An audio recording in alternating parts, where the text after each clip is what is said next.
And here we are. Welcome everyone. Welcome back to Let's Play Tyranny. Now you might remember, last time we got the Edict of Kairos, the Overlord, and tried to enforce it. We still have a few days left. Here, on Tyranny. We are currently at the Echo Call Crossing. But first, a loading screen. Who doesn't like loading screens?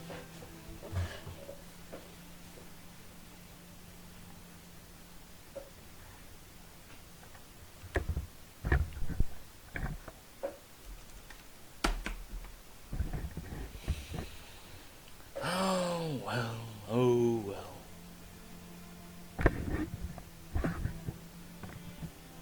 Alright,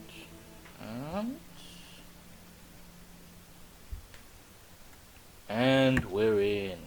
Excellent. As you can see, someone's already awaiting us.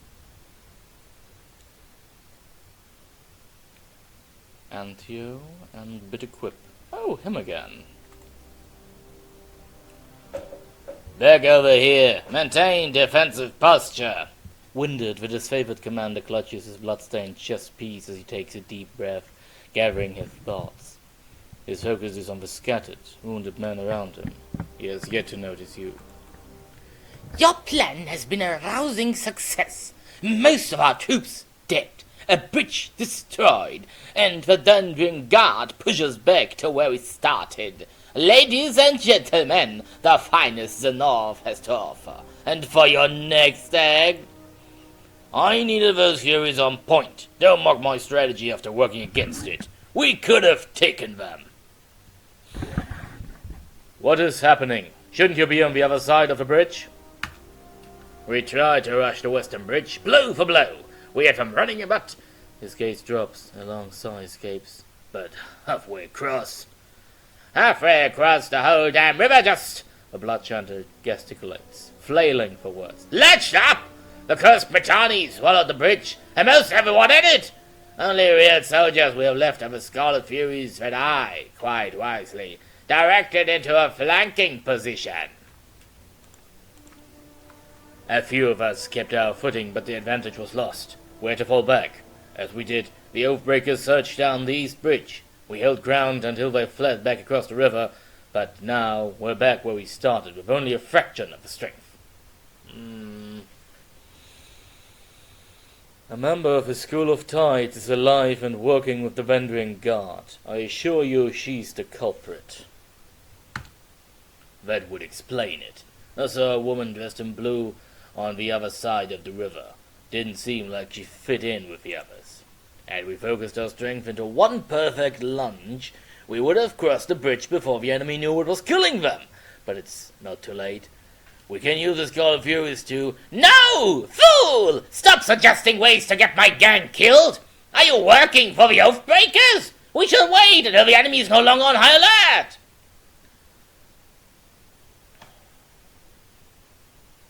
Antio is still in command.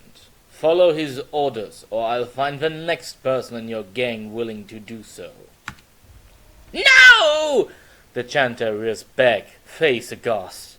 His first plan was a failure. I would order my men to commit suicide so that this Ponce can satisfy his honor and fail once more. I could reveal the location to the enemy, and your Furies would have no choice but to join the fight. The commander claps his gauntlet to his face. Are we really coming to this? For the love of Kairos already, signal your warrior! Interesting.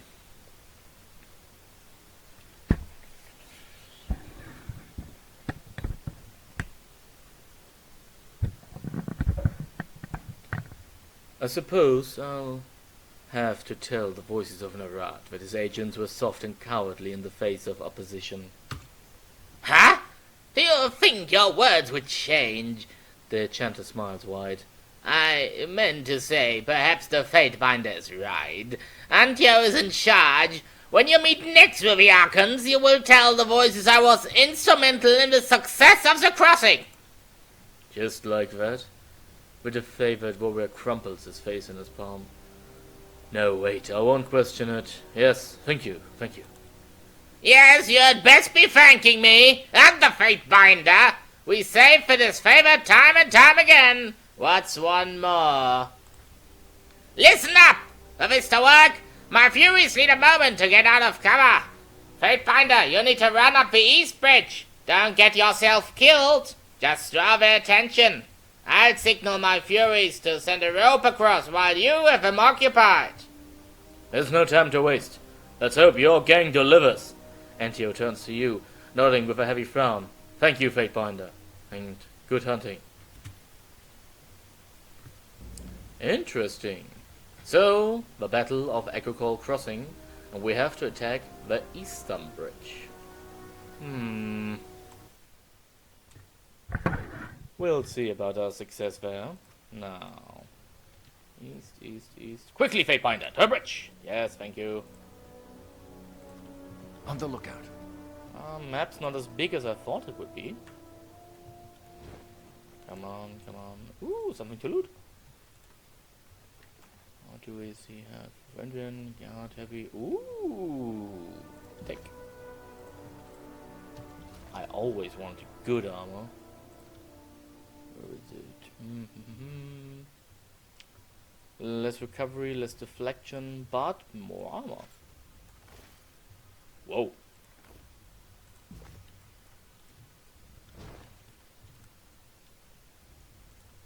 Do you have eyes on this? Iron Greatsword. Not worth it. Ooh, she's leveled up. Yes, I know, I know. Now, let's see. She needs less ability cooldown because she's already wishes enough as it is. But in her abilities, I wanted to make her an archer.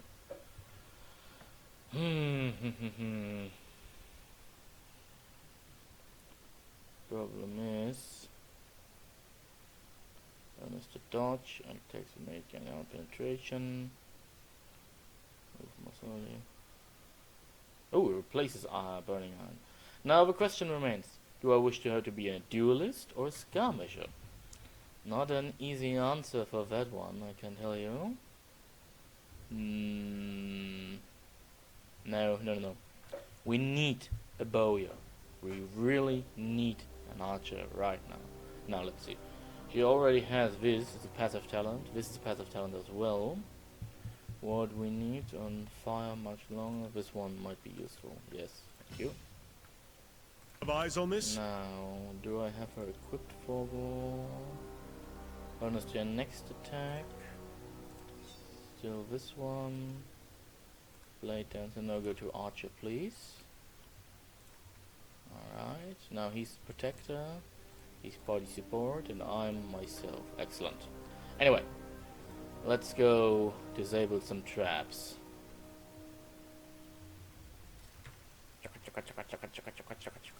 Yes. And the next trap. Ooh, there they are. And, oh, a deer. Yes. Anything else I can see here? No? Alright. Well, all that means is just that we need to start the fight right now. At once. Now, I suppose... this looks like an archer.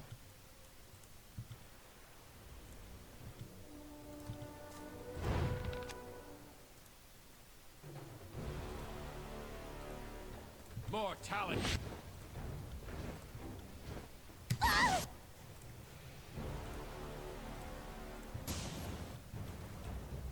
Oi! Okay, that worked as well. First one is already dead. Second one... What the? They weren't dead. They disappeared. Those bastards. Oh, I'm going to hurt you good. I'm going to hurt you. Oi, swing down at him. No one to heal yet. What a little... Oh, is that ranged? It actually is. What do you know? You can hobble Consider him. it done. Whoa! His thundered strike, basically. Holy hell! Ah, no. Oh, she's striking. Ah, my little one. Don't you dare, girlie.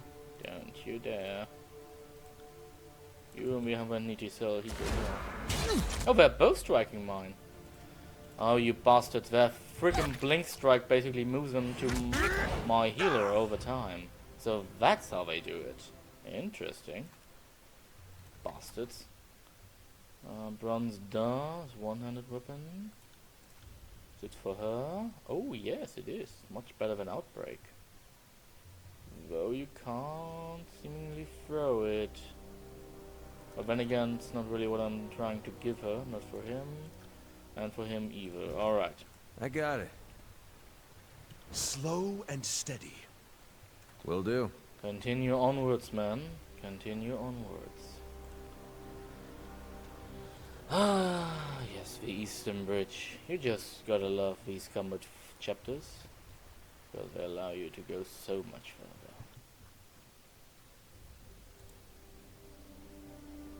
Oh wait, this is an honor guard. Does this mean... I got it. What the? Oh, come on! You there! And you! Signaling her warriors to the bridge, a woman in the regalia of a Vendrian guard captain pierces the commotion with a shrill soprano. Get over there! The disfavored are back! Guess they forgot a javelin or two! Be it all what you... Hold them back? Wait! Not another disfavored. This is a fate binder! She looks you up and down. I would have expected, well, just more soldiers. Here to convince us to kneel down and lose our heads. Your heraldry, House Matani. Apologies that your river must be dirtied with this conflict. She lifts an eyebrow. I am honored, and we trust that all grievances wash downstream. She clears her throat, thrown by your formality. May the river guide you through the valley. Your friends seem to have misplaced most of their squad. Guess they're somewhere on my river? She shrugs sarcastically. My family's been protecting this river for 6 generations, so it's easy to lose track of all the looters and vagrants we've had to feed to the eels. Unless you want to try a running leap over, you're stuck. Maybe try heading downstream to Placid Crossing. We have more warriors there, and I'm certain they'd be just as happy to kill you.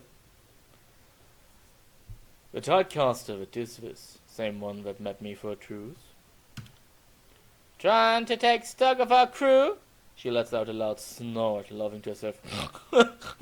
We've had unexpected help of late. Kill and rape around enough, and everyone comes out of the woodwork to shiv you in the ear. Lower this bridge and surrender. No, let us across, and we will grant you mercy. Hold your arse a second. I have a statement prepared from Captain Ari for just this moment. She reaches into her belt and, with an impish smile, pulls her hand out to reveal nothing but the local gesture of her penis. Wait, there's a second missive here somewhere. She feigns scouring her pockets once more, before displaying a phallic gesture again. As amusing as I find this soon-to-be corpse, it would appear that a distraction has paid off. He nods off to the west. Satisfied, she turns to leave, calling out to you as she does. I wouldn't keep standing there, Fat Panda. The river's currents are quite unpredictable. Ah, yes.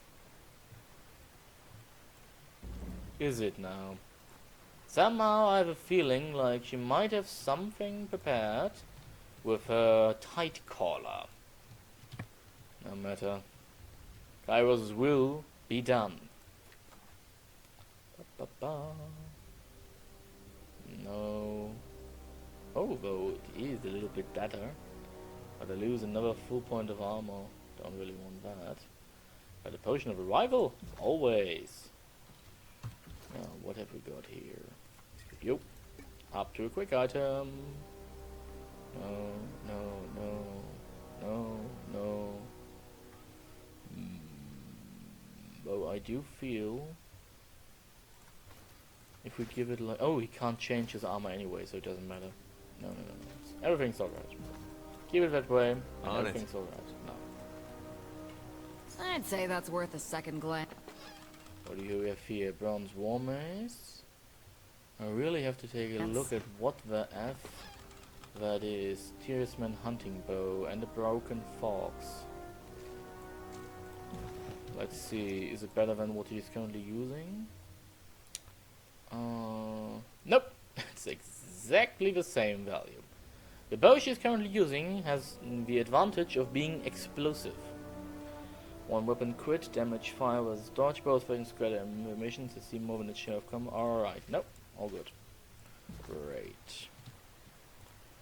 Most of the homes on the southern side of the river has been abandoned, much like this one. 3 of APC didn't believe in raising a blue flag with respect by Kara's forces. And it was exactly the time.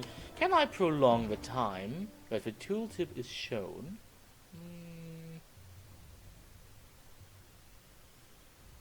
Doesn't seem so. Nope. Nope. Oh well. The soldier has numerous wounds on his body. The cold forms of 2 elderly villagers lay nearby. 2 victims that he ultimately could not shield from harm. Shield from harm. Seldomly heard something as stupid as that. This is war. Well done! While you were toying with the Oathbreakers, my gang had the opportunity to set a rope on the collapsed bridge over yonder. The Furies wait to join you in battle. Okay. Good work. Your gang has salvaged this mess. No, I don't want to... Oh wait, why not? We require no thanks for carrying the burden. The disfavored is too weak to lift. We are used to such things. Plan now is to lower that bridge. My warriors can swim in their armor. The lighter troops, he points squarely at you, can move across the rope and lower the bridge. We'll meet you on the other side. Crossing by rope, are we? Barry clears his throat and shifts his weight awkwardly. In that case, I might recommend that I go last. For once, I agree. For once, I agree with Antio. Bitter Quip points across the water in animated alarm. My gang's been spotted. Go now, before they are overwhelmed. Really? Spotted already? Damn. How useless can you be? Yes, cross the river. Ooh, another level up. Level up. Alright. I need you to be able to defend yourself better. What can I take? Let's increase his strength for now. I really dislike having a lower value. Oh, his dodge? No. There it goes. Safe. Now, I've already given him this, but I'll give him Arcane Shield next. I really like the fact that he can heal. And I really need him to be safe. Damaging abilities can come from the others, not from him. They're really not needed. Oh, wow! They're all dead! How is it they're all already dead? Yo, Lantry.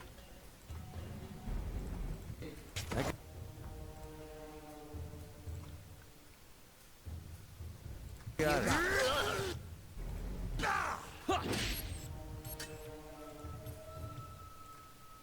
Crush them. He's already attacking melee. Can't reach anyone else, only her. Flurry of blows it is then. Well, quill them. And she still hasn't made. Yes, she's currently waiting for her cue, basically. Yes! Set them on fire! Now!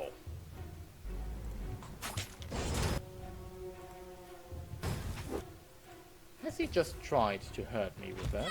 How cute. Silent Strike still takes a while, but he can taunt those enemies against him. He, on the other hand, can, by the way, now I'll take give him... Uh-oh. I really just like this. Give him some might, and you, on the other hand, attack her. Yes, very good. They crossed the river! Take them down! Okay. Disengage. Why did I disengage right now? That's strange. Yo, Landry, heal the big man. What's this? Oh, innovate. Not yet. Can't you? I got it. Finally. Now on to him. Ooh, he was gipped. He was gipped. Concentrate on her for now. Need whatever kills. Yes, very good. See? This is party cohesion. This is how you win a fight in Tyranny. What are you waiting for? Kill them already! Ooh, quill again. Sunder him with his striking eye.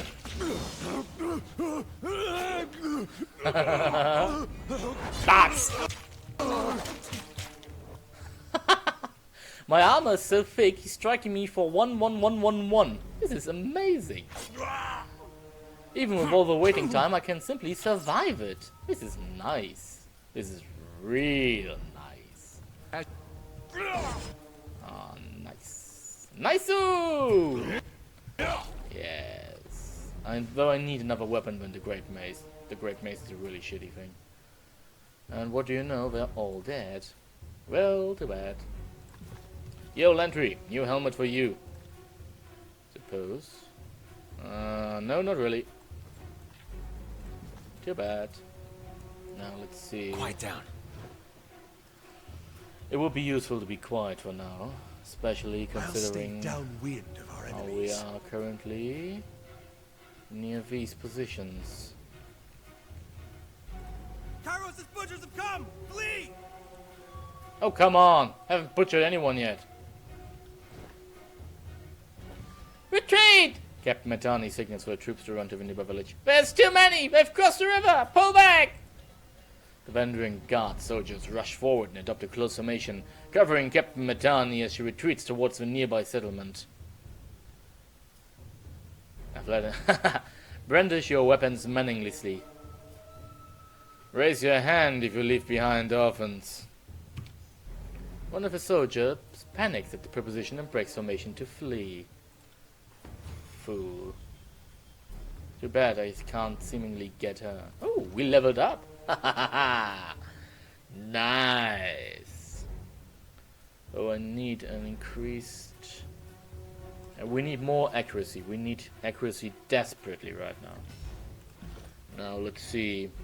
We've gone for power! Unarmed isn't really what we need right now. I wonder, is our stance currently active? It needs to be. Armor penetration. Yes, that would be useful though. Well, truth be told, we do also need the Sunder ability.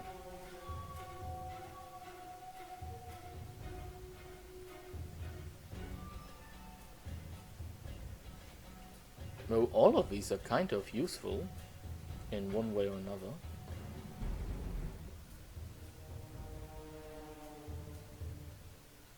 Ooh! Some of these are really, really useful actually. Ah, difficult. Arrow shield, of course, is awesome because it means you use whatever's best for you. Let's see, I have dodge and parry currently, both very high actually. And as you know, every point you can use or take can be useful. This is of course unarmed only.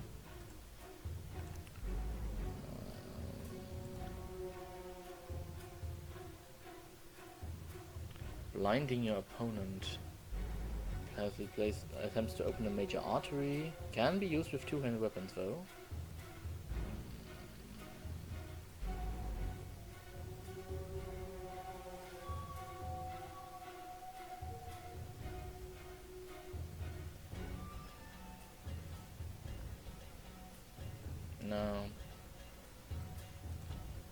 difficult decision actually. No.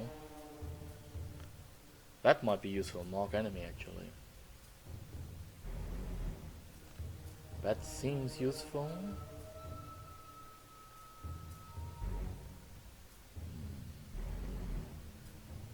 Staggering force is useful. But I suppose I'll take this one now. Let's go with power first, I suppose. So, no. Let's go with leadership.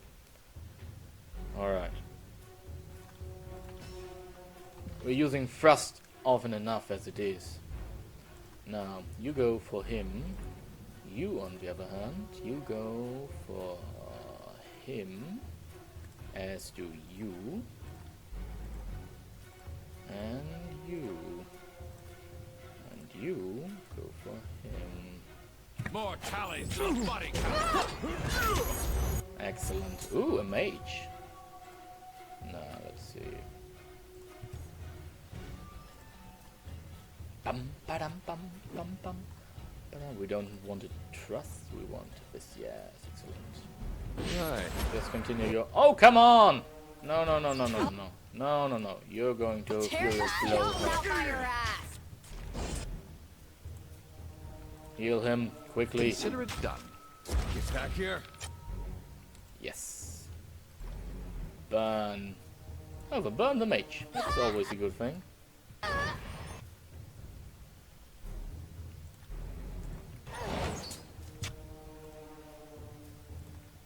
You know what?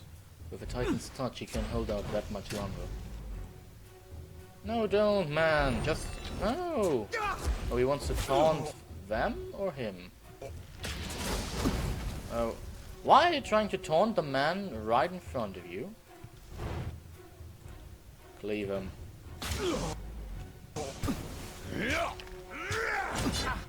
Yes, very well, very well. Thrust at him.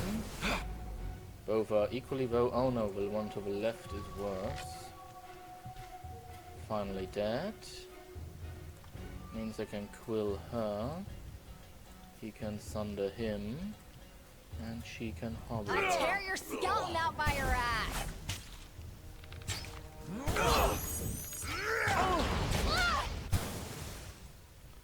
Heal the boss. That one rattled me hard.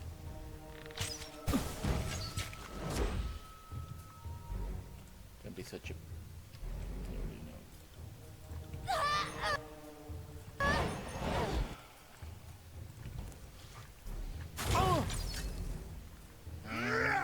Strike. You couldn't have won even if you tried. So it's kind of pointless in any way. What's this? Shattered Iron Sword. What's this? No.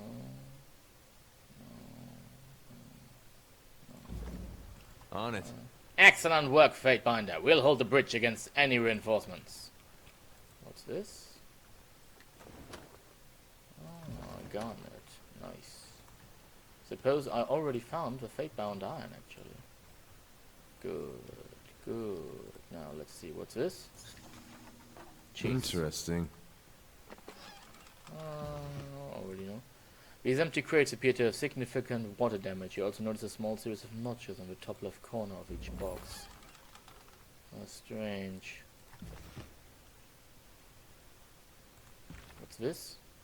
You found a broken crate with it busted his favorite weapon inside.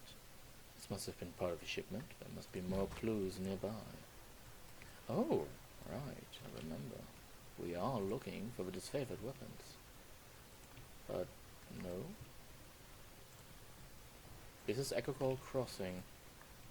Sorry, I can't. Ah, shut it.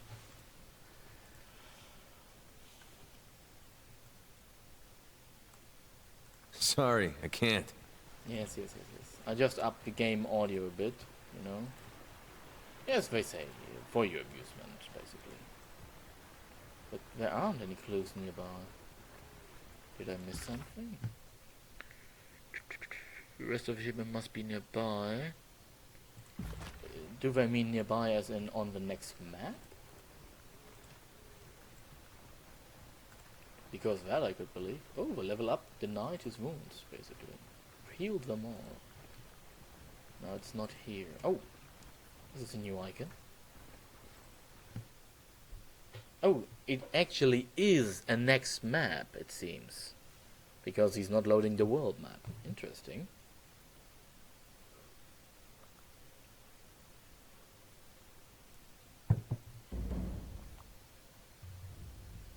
Now, let's see. They're here! Run! Go now! Stand your ground! Defend the village! Kill him. Kill him.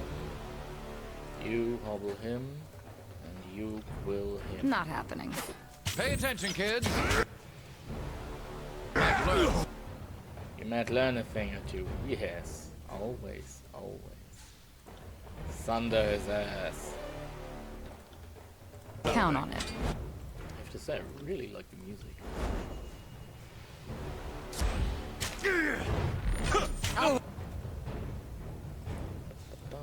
Tear your skeleton out by your ass! Already almost dead. Both hit! Have you seen that? A flurry of blows has made both hits. On it. Come on, go heal her. Oi! Go heal her. Sorry, can't do that. Oh, you can! Just don't want to. Kill her. Excellent.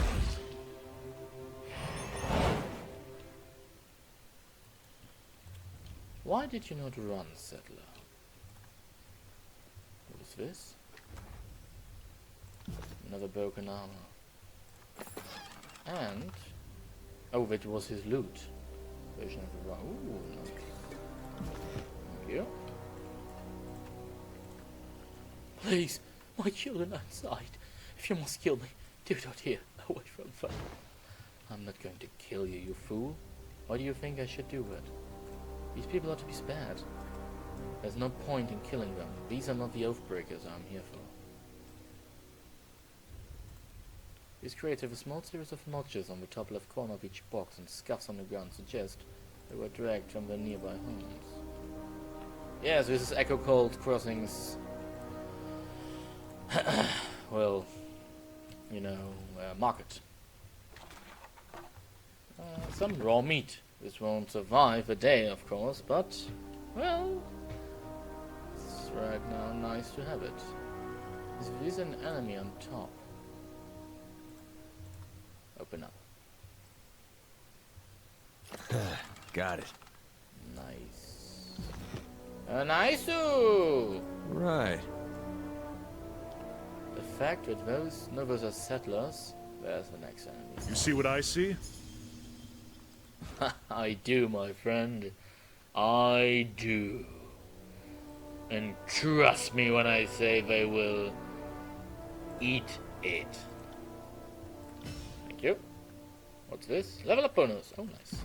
Always so nice. Now, we've already made him become the Sentinel. After using Clash of Iron, attack drive for a short time. Engage an additional enemy, fighting defensively, gain a bonus. Oh, this is nice. Art of a Blade. Okay, also very. These are very useful talents, actually. Phalanx stance, though, seems most useful right now. Fierce demeanor. Ooh, right. Okay. Let's see. Wait. He has now activated his stance. Is he... oh, he wasn't actually, which is kind of amusing if you ask me.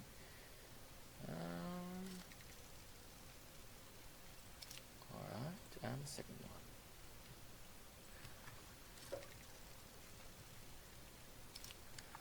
one. You see, your traps are pointless against masters of stealth. Now,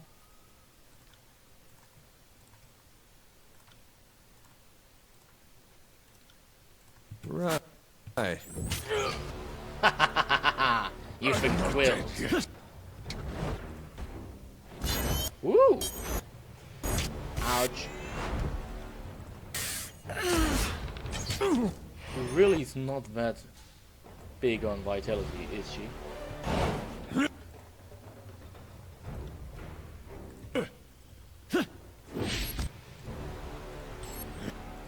don't think that he currently needs help. No. Let's Flurry of Blows, always the best choice. 1,000 strikes. That's how it's. Who would have known that he's not dead? Well, Will I do. have, but then again, I suppose that's beside the point. So I think that he just exploded. But oh well. That's just his choice. Parry, dodge, interesting.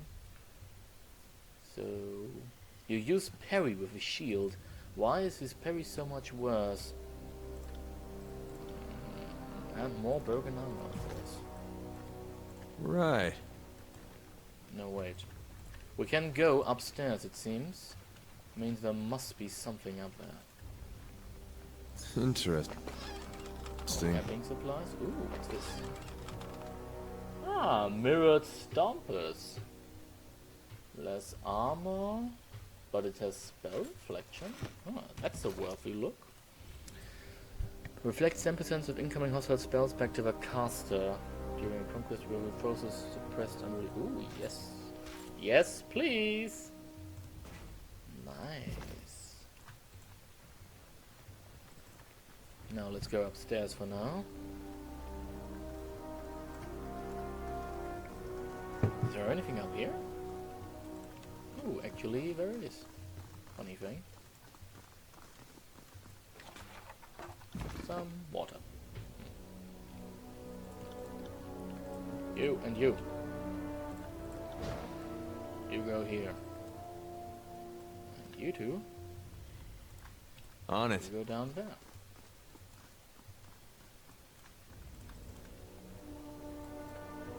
Right. Kairos' soldiers are here! A nobleman's head. Not worth it if you ask me. I also thought there'd be an ambush because this is a perfect position, but nope. This is what you get for being too savvy for yourself. On it. Slow and steady. Yes, Barrick. You're right. You're very right. Doesn't win every race, but it wins this. Oh, there's a Sun Soldier that's not going to attack us. Oh, we have. Oh, come on!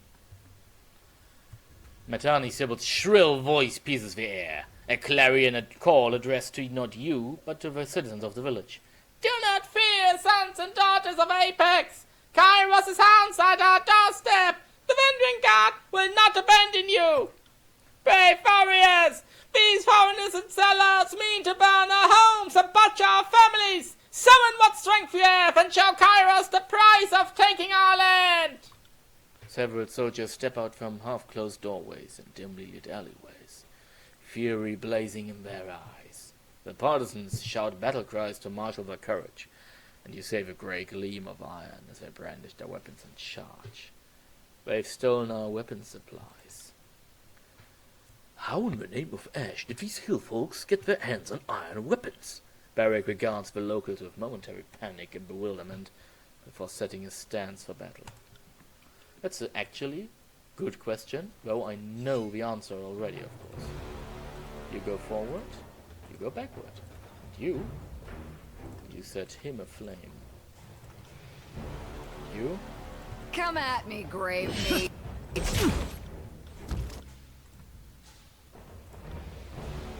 Flurry of blows.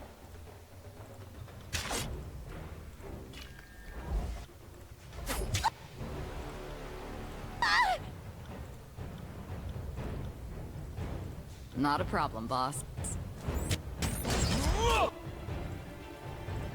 Very well. Now, kill him. Not dead yet. Oh no, of course you aren't. No one ever said you'd be. Get back here!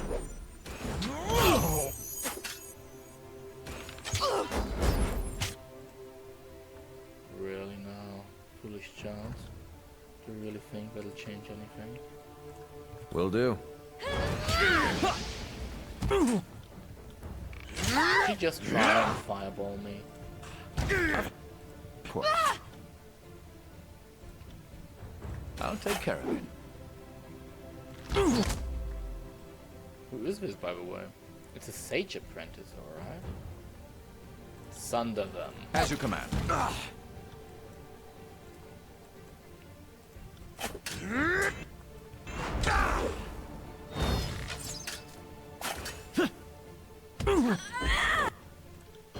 Will do. Can't you just kill him already? God damn it.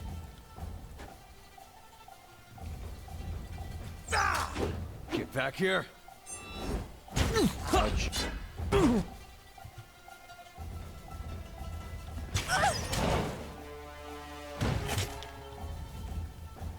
She has no chance of survival, yet she fights. Oh, the folly of the freedom fighter.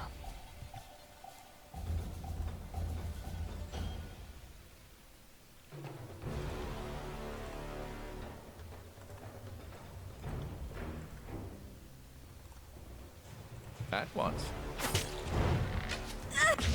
I'll tear your skeleton out by your ass. And once again, who would have thought we I got prevailed? it. Seems we are getting better over time.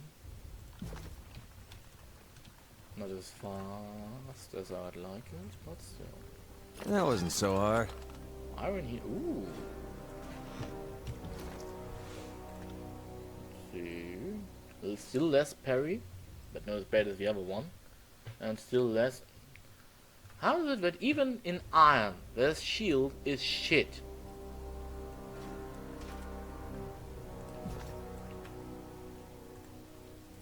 Appears to be unusually well supplied. Likely the locals have been helping revolutionary forces for some time. Yes. Though I'd say that's been clear for quite some time, actually. Why are you running? What are you hiding? Because we both know you are hiding something. Rebel forces always seem to do. Oh, nectar of the gods. Black oil. Coffee. I see, she's already On the lookout. awaiting us. Do you really think you could win? They're here! Weapons up! And remember those no longer with us! Honor them with your courage and prowess! The captain turns to face you as you approach. Fatebinder! We are proper warriors, are we not? This battle should remain between those of us who specialize in dealing death. Let the villagers go! They did not ask for this conflict! This village is an accessory to This village is an accessory to sedition. Surrender or perish. I'm not here for slaughter. I prefer to talk. Really? The trail of my dead friend says otherwise. What is there to say, Fatebinder? Unless it's sorry for all the murders followed by a big swig of hemlock, it's too late for words to solve anything. The captain looks at you expectantly as soldiers stand ready and the muffled cries and sobs of villagers fill the air.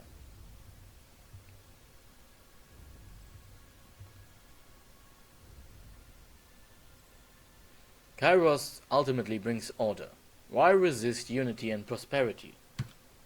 Like the unity between the disfavored and the Scarlet Chorus? She throws back her head, issuing a dramatic laugh. Ha ha ha ha ha! That's not the sort of peace we want! Besides, peace is overrated. Peace means tolerating the evil in your neighbor. It's a cowardly dream for those with simplistic notions of the world. But I concede half your point. A thought dawns across her face with a smile. The Vendrian Guard was once simply the army of Apex. But now we have volunteers from all the realms joining our cause. So you are correct about bringing unity. This insurrection is doomed to failure. Why throw away your lives then? We have demonstrated that a once vanquished people can rise from the dust and bloody the Archons. If the objective is to send a message to other sympathies, then this has been a resounding success! My goal is to gain your surrender without bloodshed. That is a commendable notion, but a tragically simple one at that. If any here could stomach life in the chorus or submission to a disfavored work camp, that person already surrendered years back. The folks standing before you are the ones serious about our freedom.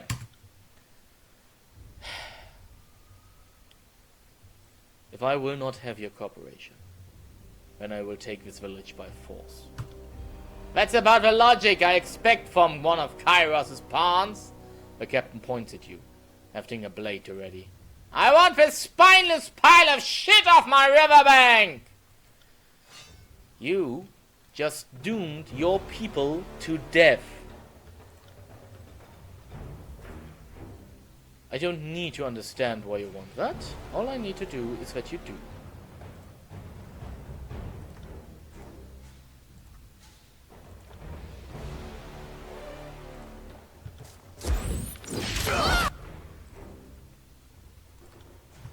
Smash to pieces!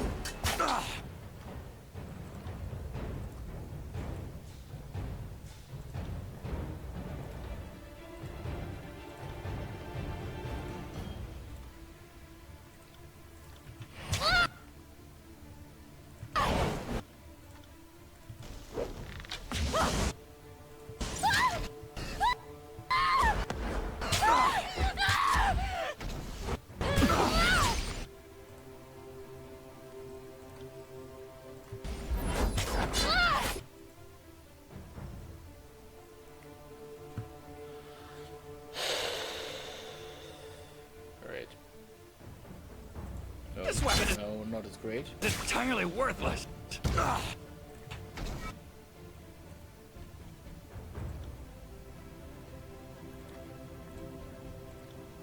I will. Can you please kill her now? Oh, finally.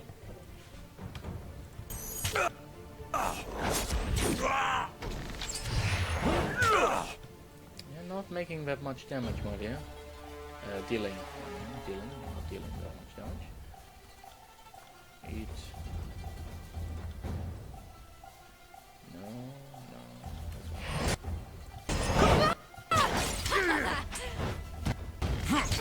No one's dealing that much damage to her. Seems to have an unusually big amount of health. He's also having less armor and finesse. Don't need to like this one bit, actually. You got it.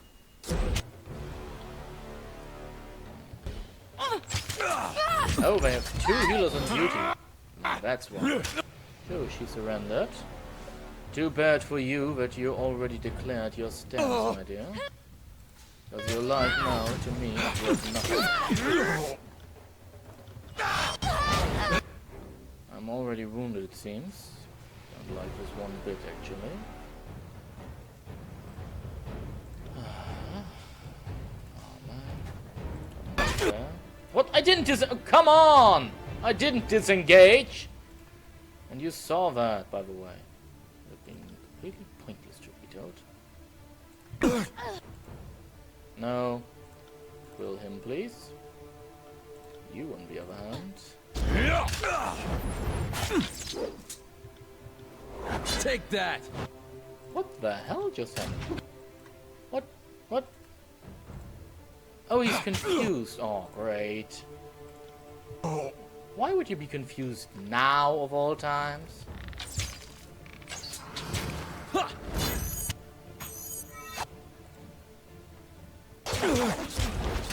If I fall now, I'm going to take you bastards with me.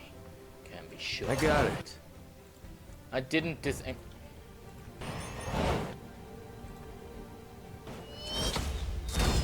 I'm not dead yet. Finally. Get him. Oh, don't you die on me! Well, I just did.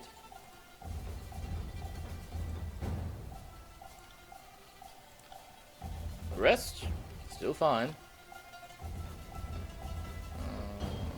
Oh, it only lasts for a certain amount of time, sadly. Take me if you can.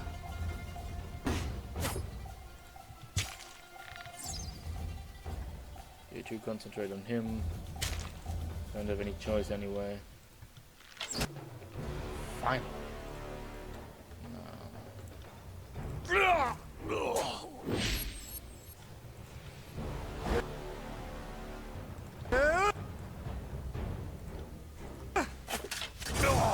Everything hurts. If it's supposed to. So this works actually. Fool.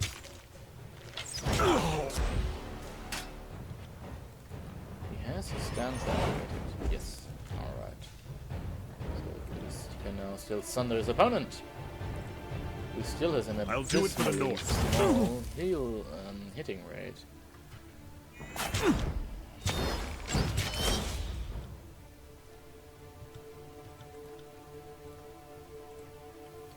I'll take care.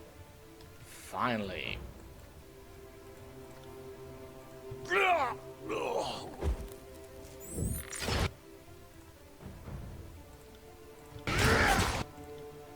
Your will is weak.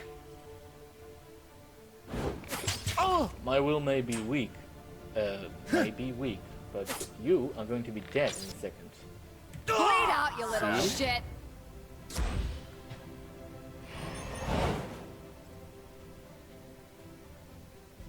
Sybil can barely summon the strength to crawl, and after several attempts she slips on her own pooling blood. She lifts her head to focus on you. She mouths several words while no cogent sound escapes her mouth, until she falls to her knees, bracing her side.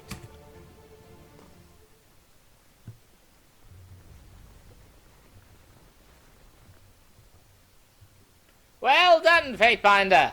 If this one survives its wounds, we can have a fresh present of the Archon of Secrets. He did request a personal audience with any leader we can take alive. That's a mighty big if. These southern folk are a sickly bunch. And he wacks her hand dismissively. Look at her suffer. It's making me sick. I'll kill her, get this over with. She fought well, finishing her off. Do it! The words are a command hissed through bloodied lips. With a decisive swing, you bring down your weapon on her skull and shatter her brains across the rooftop. It would appear that Ekokol village had a larger enemy presence than we suspected. They also had a whole crop of iron weapons stockpiled here. Bet those innocent villagers were helping to gather battlefield salvage, or maybe stealing from our camp. There are so few iron weapons among the chorus. Seems like we disfavored need to keep a better eye on the supply lines. And what of the village? The locals could have trapped the houses, so too risky to commandeer the site. He shrugs off his tone, becoming matter of fact. We should burn the town. It'll cut off support, send a message, and the smoke signal will give the others this visible rallying point when crossing the Matani. Did we just waste all that blood and time capturing this place only to torch it all? Now I adore the mystical power of fire in ways none of you could possibly understand. But even I think there's a time and place for arson. Fatebinder, kindly tell Antio he's free to burn his half of the village. The Scarlet Chorus would like to keep our half of the spoils, not smoke it. The settlement should be preserved, and any here still made slaves or conscripts. You place too much trust in these locals, especially after their last deception. The first chance they get, they will turn coat and stab their gang boss in the back. That could only prove our point. These are competent fighters who are better put to work in Kairos' army. No boss who falls to a simple villager deserves to live anyway. Kairos' edict looms overhead. Have we nothing better to do with our time? The disfavored warrior shakes his head in a huff and turns to his squad. Hear that? The chorus just made this town their headache. Now start rounding up your gear. There's lots to do before we rest. A sensible decision, dear Fatebinder. If we hold the disfavored programs of race soil, what will remain for us to rule? Seize this place! Search for homes! Take all that you can carry! Give each survivor a chance at the voice's mercy! But to the ungrateful, be brutal! Fatebinder, you helped enough. The Iron Marshal has sent word that the Archons are meeting at the disfavored camp, and your presence is requested. You should make haste back to camp. We'll take it from here. Will you now return to Ash's tent? Right. Just my word. Ooh. Imperial Iron Forketa. Take either of them. Now why is this worse? Well, for one, it's not devastating.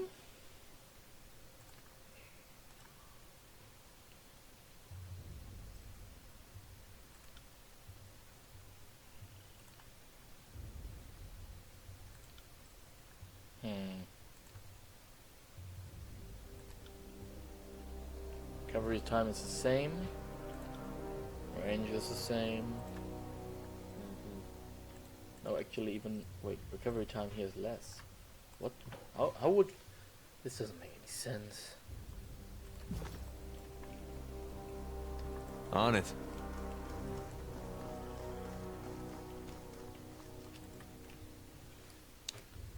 Is there any other clue I can find about the iron shipment?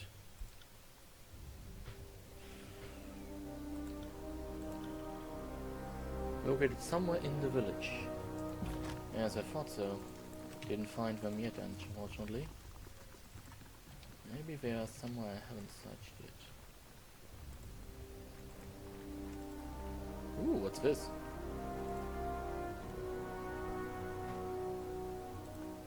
A door we can break down. Interesting.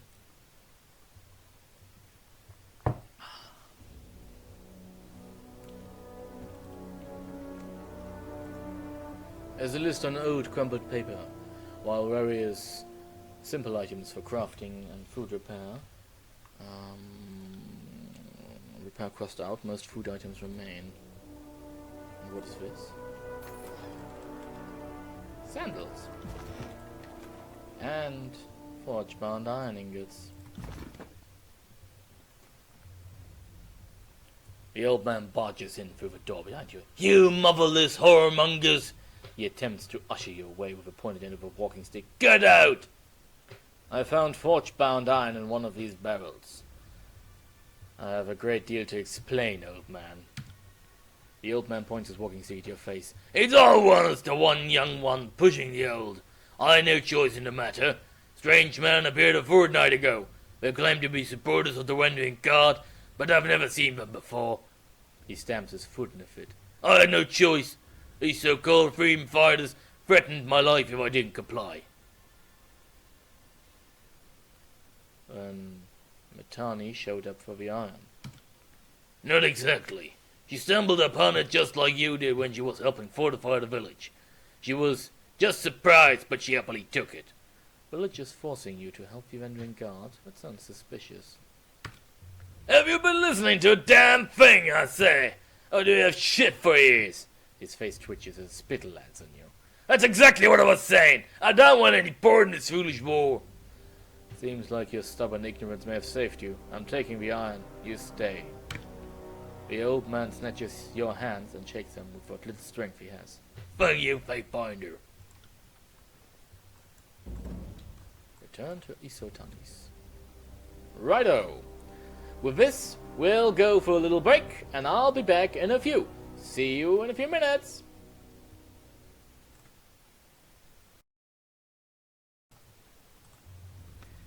And we're back. Welcome everyone. Welcome back to Let's Play Tyranny. Now, we are currently on our way back to the camp, as we've now finished the crossing of Agricole. We've taken the village of Agricole Village, which was at the Agricole crossing.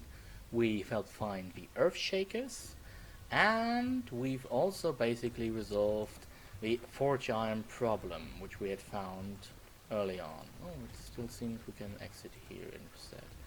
Now, with all this resolved, this of course means that the basic problems for now have been done.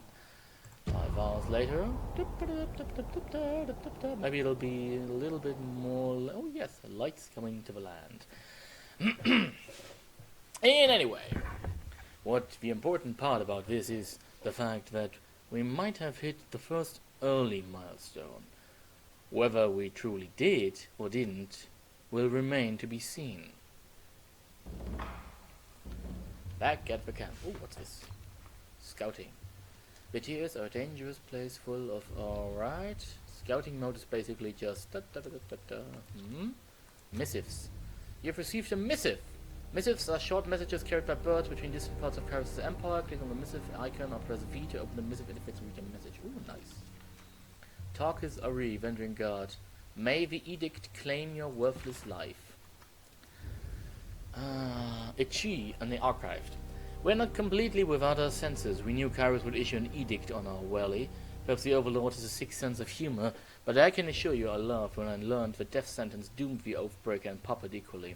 I had such low expectations of a servant of the so-called Archon of Justice. Tunon seems little more than a passive stooge that sits on the throne to legitimize the carnage and plunder.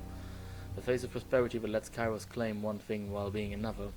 I would have hoped he actually did serve justice.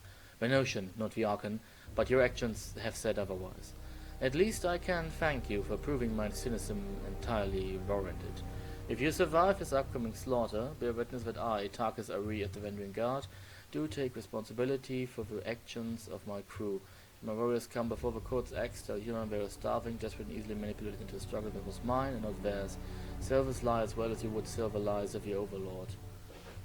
It seems the fact that I've reached Ralph 2 with the Vendrian Guard has already given us, some... no, we're not yet at the ability of unnerving presence, which is actually held on 2. We've killed 41 Vendrian Guard soldiers.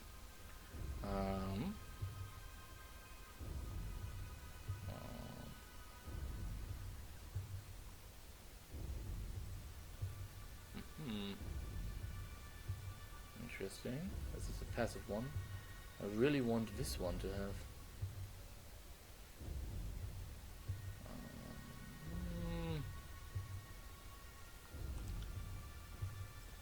Also still not there. It seems the disfavored like us just as well as the Scarlet Coros, but neither like us that much. Ooh, my brute blustering ways. Are you kidding me? It's painfully aware that he was rescued to serve a purpose. Barbaric words in action? Oh, come on. The lost loyalty average. Verse, on the other hand, is elated by my feisty, chaotic inclinations. You caught on to Verse's subterfuge. Yeah, well, it wasn't that hard. Ab. Who's Ab? She's a companion. You help deliver the elders of...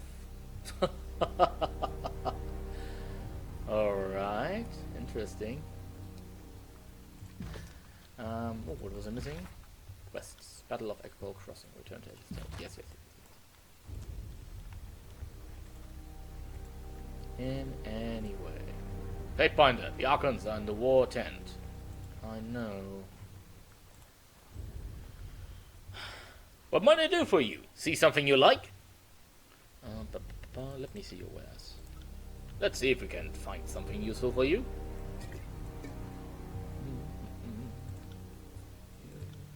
Nope.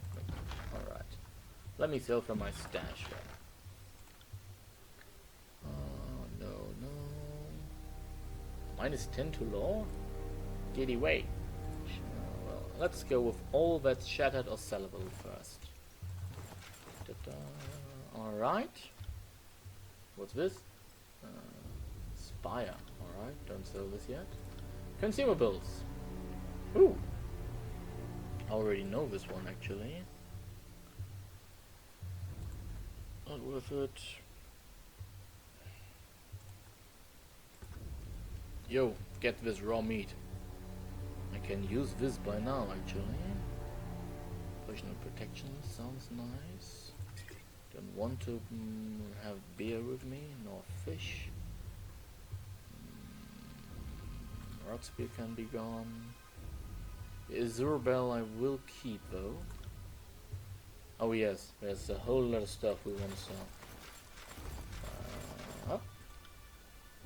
And of course this.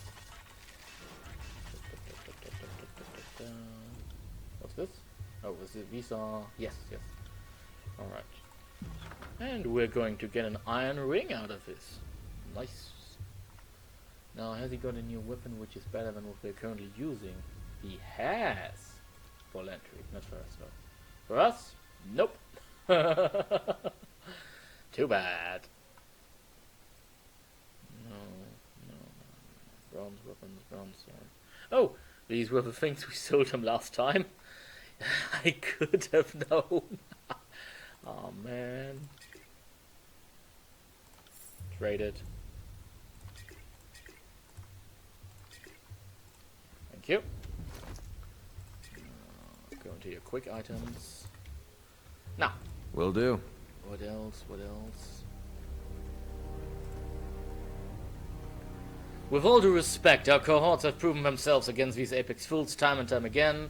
What can your Earthshakers do other than get in the way? I don't want to be here severe, and my orders don't involve proving our value to you. If a great general doesn't want magic on his side, then he can order us to stand down and sit this one out.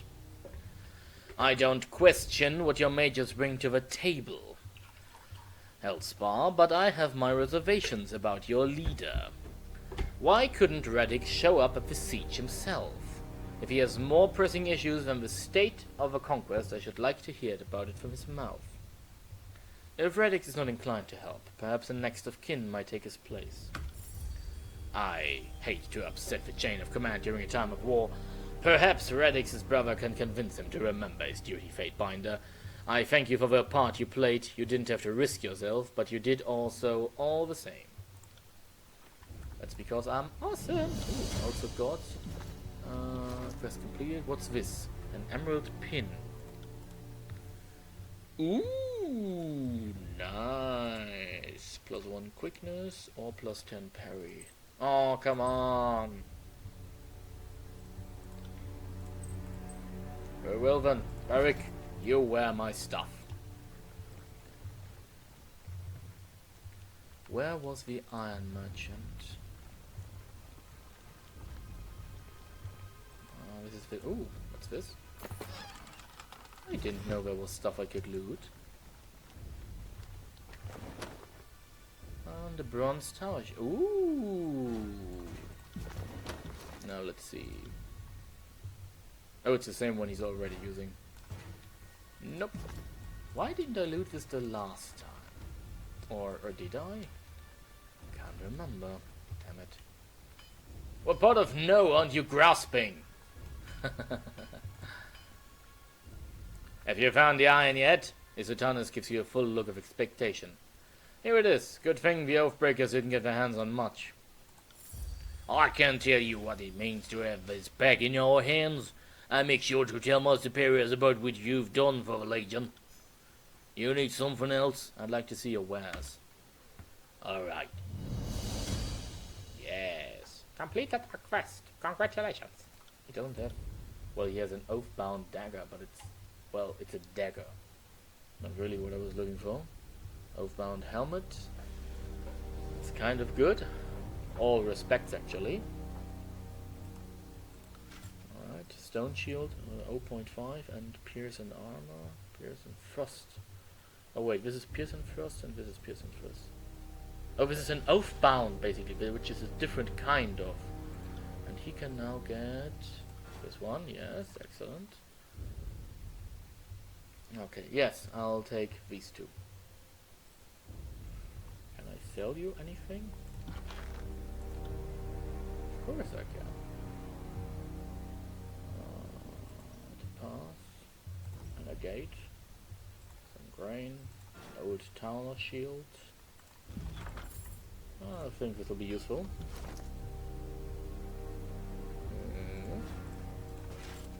New helmet!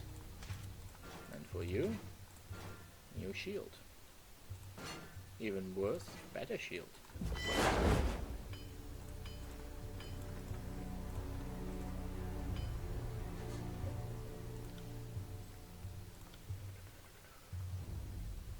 Also, I wanted to take a look. This is a heavy armor.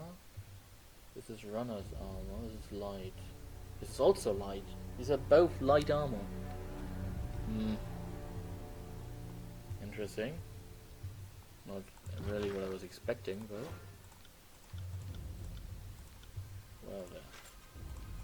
Great. Thank you. I got it. I think we've now finished all... Yes. Basically, only one thing missing. 6 days to Kairos' Iron Day of Swords. Day of Iron Swords. We'll need to make a rest for now. Because otherwise I'm going to die somewhere near here.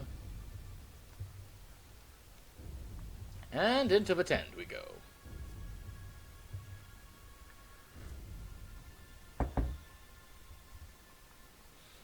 Now, what does Griffin Ash have for us? On a side note, during my break, I decided... You don't give these Oathbreakers enough credit! Even beasts can begin to see the patterns in your simpleton strategies. If there's any pattern to my strategies, it's one of relentless victory. The Tearsmen excel at deception, but fault at first sight. But who'd been more deceitful than your second Cairn? And wasn't he the expert on siege warfare? How can we trust your rabble not to turn at this last moment? How many of your conscripts have family bonds to the Vendrian Guard? It is decided. The disfavored will take the vanguard of the assault. It is the only way to assure success before the edict comes to pass. Griffin Ash's roar pulses your eardrums, his face reddening as he yells. Oh, you're so young. We can forgive you for being stupid. Without your Archon of Stone to bring down those walls, you're out of your element. Only the chorus has the numbers required to swarm the walls from all sides. We will lead the vanguard of this battle. The best the chorus could accomplish would be leaving a ramp-shaped pile of corpses propped up against the walls for my warriors to use. Their fortifications are not a concern. Even understaffed, my Earthshakers could breach the masonry in short order. Another brilliant idea. Cairn's cult is, we're sure, every bit as trustworthy and sane as the late Archon of Stone himself. You did notice the spire at the center of the citadel? Hard to miss it, being only the tallest thing on the horizon and such. Certainly your Earth mages won't do anything stupid like, say, breaking the spire's foundation? What could possibly go wrong? The voices of Narat lazily twirls his scepter. We love saying that name, Cal, just to watch him squirm. Griffin Ash had so much hair back before he met us. I trust them more than I trust your circus of rapists, sellswords, and turncoat tearsmen. Archon Ash turns his head and, upon seeing you in the tent, relaxes his posture. Tunon's Fatebinder has arrived. Our operations on Echo Call Crossing and Tripnettle Wilderness were successful. Why aren't you two marching towards Extension Hall? Nothing would please us more than to be done with this wretched valley. Perhaps if we had more support from the disfavored, and from the court. Now that we are all assembled, I want reports. The Scarlet Chorus was going to resolve the Oathbreaker presence in the Outer Valley. What became of that? Yes, what did become of that? We should know already, yet we do not. If we are not mistaken, the Fatebinder played a pivotal role in this operation. Fifth Eye, shed light on this baffling question. The Oathbreaker Raiders were broken, and most importantly, their captain was taken, and he has told us... The Archon of Secret grips his helmet as a chittering percussion of whispers pour forth. Nothing. Curse you motherless fucks! What have you brought but fire and suck? The voices of Narat slips the forehead portion of his mask, and for a moment the emerald flames within his robes dim. Oh, suffering doesn't really capture the nuance of what we've done. Apologies. We've been savoring this one's defiance. We know much of their inner workings, their desperate allies, their foolish hopes. This is our battle to lose. Why I am on equal footing with Kairos' clown, I will never understand. So, Fatebinder, you would deem this mission successful?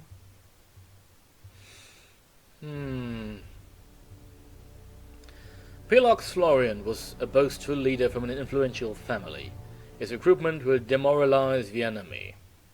Iron Marshal, I understand we've established a foothold across the Matani. Report. Securing the Matani was a gruesome affair. An agent of the School of Tides still lives, and the river was turned against us. Despite our losses, the day ended in success at Echo Call Crossing, though victory came at a great cost. When it came to time to secure the nearby agricultural village, there was a distressing discovery. The villagers had been stashing iron weaponry, no doubt stolen from our supply lines. Commander Antio wished to burn the village, but the chorus disagreed, and the Fatebinder backed their claim. A few of them got away, but their leader, Captain Metani Sybil, did not.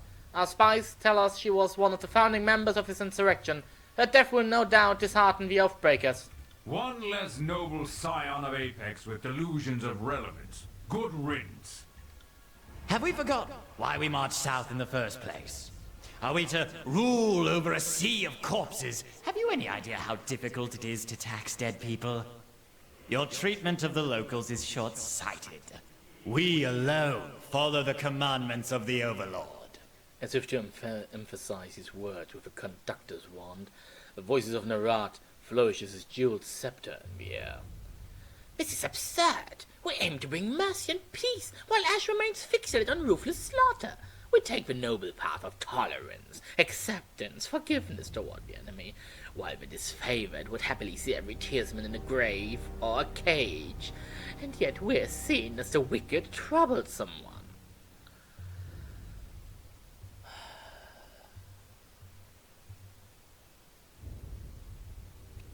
We can safely assume Kairos wants some bloodshed. Otherwise, why send the disfavored? Sophistry becomes you, Fatebinder. But we think the disfavored was sent to learn from our example. What other reason would the Overlord have for slowing us down with such a burdensome ally? Kairos' Day of Swords approaches, and our allies in the disfavored and the court refuse to work with us. There is clearly only one reason for this. Graven Ash and Tunon have allied against us. You conspire to rob us of our deserved glory! Emerald-colored trails appear in the air as the Archon madly swings his scepter, gesticulating with a growing rage. We see how it really is. You're all against us. Enough bickering! We are running out of time to take Ascension Hill. Fatebinder is right. Our survival is at stake. All that matters is taking Ascension Hall. Iron Marshal, ready our troops. Fifth Eye, tell your gangs to cover our flanks. You will do as we order. You are not to take orders from this addled Potts. Then the impasse is clear. We both wish for the honor of leading this final assault on the Vendrian Guard. Since Tunon is not here to select the rightful bearer of this honor, we must turn to the Archon's proxy. With whom do you stand? The voices of Narad's mask tilt sideways as he lurches forward, wagging his scepter at you. Now is not the time for compromise. One of us will have the honor of completing this glorious conquest. We know you will choose wisely. The tent grows quiet as the gathering looks to you in anticipation.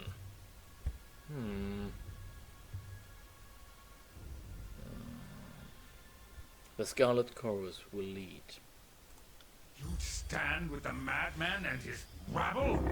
I am shocked. I counted you amongst our allies, and your name was held in some regard amongst my troops. Sparks dance from around the Archon's iron regalia as Graven Ash fumes. So be it. I will add another name to our record of hate. Out of respect for the Blue Flag troops, I won't have you slain where you stand. If you leave my camp and don't look back. A wise choice. The Scarlet Chorus will be honored to silence the last of the Vendrian Guard insult. Graven Ash, we hereby order you to stand down and remain here at camp until we have secured the Citadel. If the chorus leads the charge, they will fail. I will not sit idly by while the edict claims my legion. The disfavored will carve a path to the Citadel on our own, if that's what it takes. The air crackles with electricity as Graven Ash lifts his maul to strike. Oh, you fools.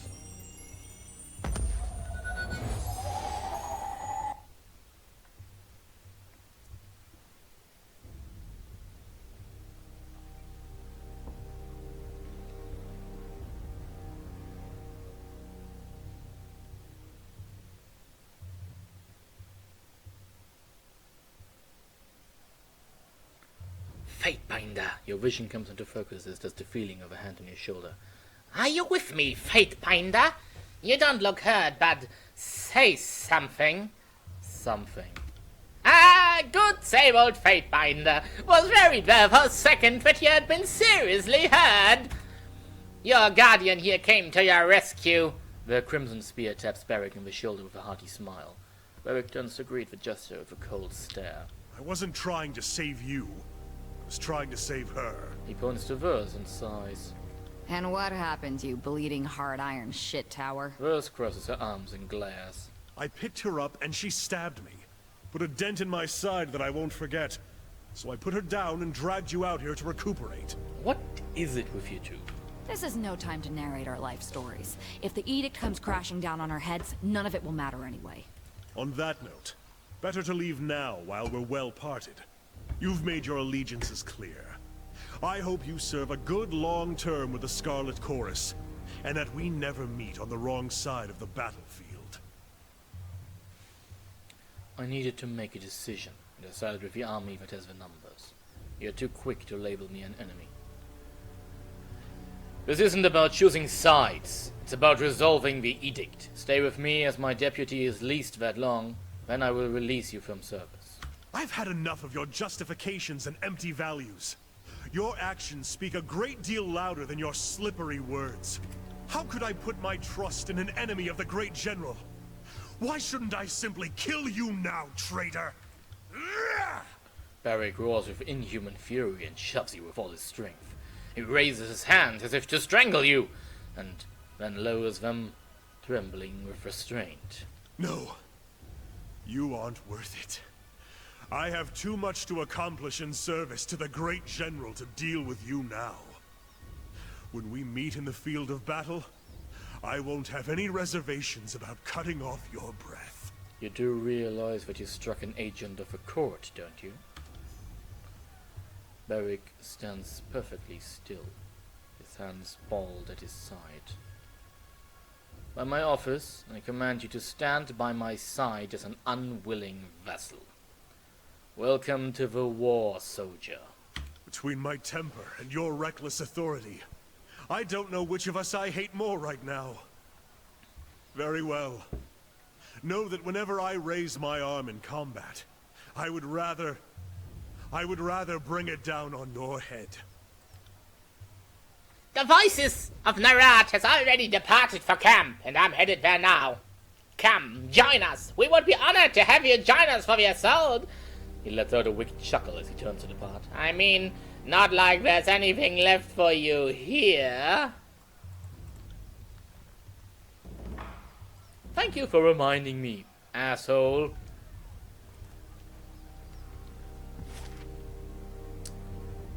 Damn.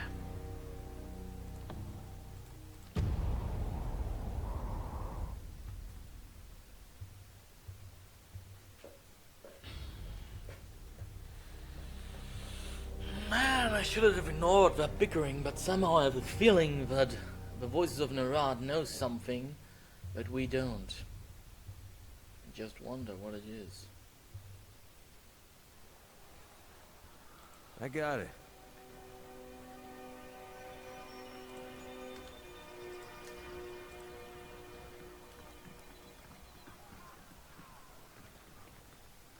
There's Fifth Arms on speaker position.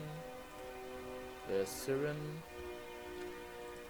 There's the chest I can now open. Get it. Run, run, run, run, run, run, run, run. Now this is the camp, but where are the voices of Narad? I wonder. That wasn't so hard. Party headgear. Pointless, of course, but then so is a lot of things.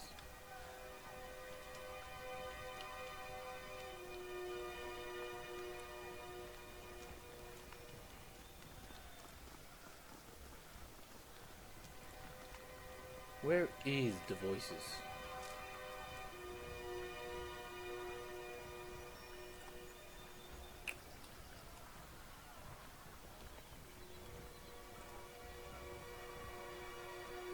The eve of battle is upon us! Ready yourself for the siege of Vendrian's Well! With the edict looming, there is no turning back! The chorus is brave and fearless, but it lacks order, and if we lose discipline and tarry on our march, we falter in our siege. The edict will kill us before the Oathbreakers, or the disfavored have a chance. An offer, Fatebinder. March with us. Add your strength to our tide of blades. The mob could learn from your example, and your prowess would certainly inspire. I will lead the vanguard of the Scarlet Chorus. As I suspected, the call of glory sings to your heart's tune. The fifth eye claps his bloody gloves together. The camp will mobilize soon. We will meet at the staging grounds of a citadel. This will be a glorious hunt, dear Fatebinder. Something to tell the children. Not sure it will be. Oi, Syrian. You still as effed up as you were before? Ba, ba, ba. Yes, I know. Oh, wait, I still got... Nice. Sigil of Frostfire. What can this do now? Illusion. Intent. Distant influence. Spectral blur. Oh, kick someone prone.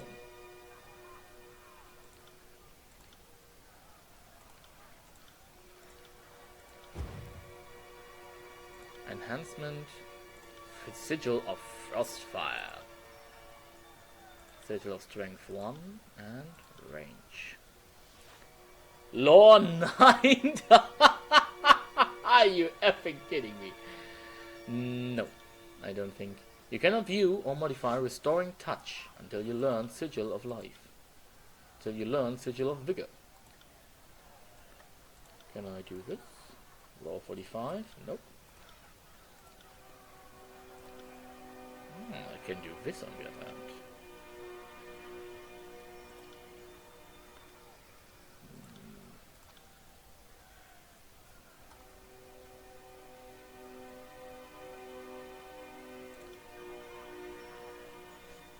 Nice! Now, what else can I do with this? Let's not forget I can create a fireball. But, oh, it immediately takes Law 60. It's interesting, you can play a really interesting sort of mage, it seems. You there! The one in the tin barrel. Remove my helmet. You address me, lady? Finer craftsmanship I have never seen. You wish the helmet removed? Barrick hesitates before Syrian. He seems at once ready to follow her orders and nervously uncertain. Restrain him. You forcibly grab a hold of Barrick by his shoulder plates and restrain him from moving any closer. The giant man looks ready to protest and then regards you with sudden clarity. Thank you. I don't know what came over me. Archon, with all due respect, we will keep our distance from each other. I would not engage with you again, accompanied or no. Once again, the worm dares to defy the songbird. Don't worry, little worm. One day the bird will get her prey. There's nothing more to do here. To the Citadel. Oh, wait, this is Mass Effect. To Ascension Hall, then. Now, where it is the Citadel? This ancient fortress rests within the center of Apex's valley, its ring-shaped wall mimicking the mountains that border the nation. The Citadel has been repaired and, while understaffed, remains a formidable presence in the valley. Go. Oh, it's going to be a night assault.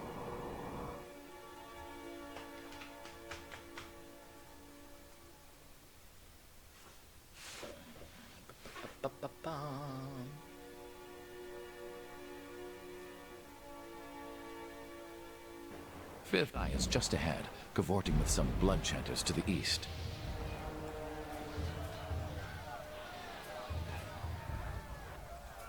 Glory to the voices of Narad! The fifth eye salutes you, his masked face glancing nervously in all directions, despite the rest of his body's otherwise confident posture. The mustering song is nearby complete. Soon comes the canticle of slaughter, and we will need the strong, he jabs a finger towards you, to rise up and lead. By custom, you are judge, jury, and executioner. Today we must ask you to take on the last and most sublime of your sacred duties. The best love is often the most obvious. The fifth eye points a bloody finger towards the main gate of Citadel. We charge the gate, right into the Oathbreaker's doorstep. The horde should bring the defenders surging to the inside of the gate. Then we unleash our magic. Fire and panic will claim the Oathbreakers. The more concentrated the defenders, the better. What if it is favored? As guards report Iron Legionnaires moving in the area, it's obvious they have the same goal as we do. They are just a step ahead, it would seem. Make no mistake, the Oathbreakers will be a minor concern. The fool disfavored will be the more worthy challenge. We must stay alert. What can we expect from the Oathbreakers? The Vendrian Guard will flail vigorously on the way out, but it will be for naught. The dilemma between courage and overwhelming numbers, never wager on courage. The fifth eye gestures east. We are more concerned by the disfavored's presence. They are likely waiting for us to engage with the enemy, so that they might surround us while occupied. Given that the edict compels us forward, we have a rousing melee ahead of us. I'm ready. Let's do this then. Our blood chanters are readying a conflagration that should take the gates off its hinges. But at the same time, the Oathbreaker mages are warding the gate with protective mages. He points to the northwest. I need someone to scale the wall and kill the mages, maintaining the ward. If I send these unwashed pukes, their corpses will clog the parapets. This task requires your strength. If you are wounded in battle, come see me at once, and I will tend to the bleeding, though my methods do nothing for the pain. Enemies inbound! I call first blood!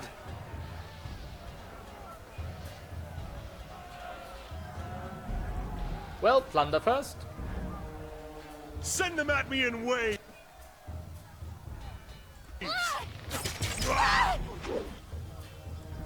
He leveled up just like that. Fascinating. Resolve? No.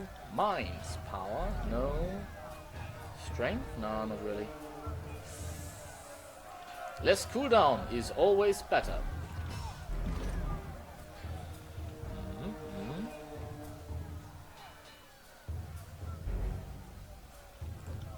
I feel this very, very, very worthy.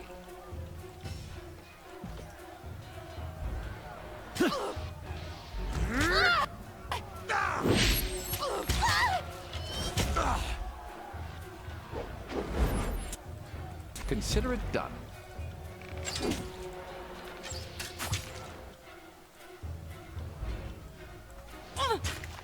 Get back here.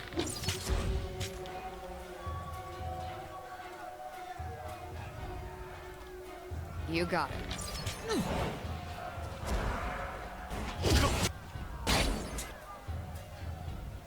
Ooh, a disfavored outrunner.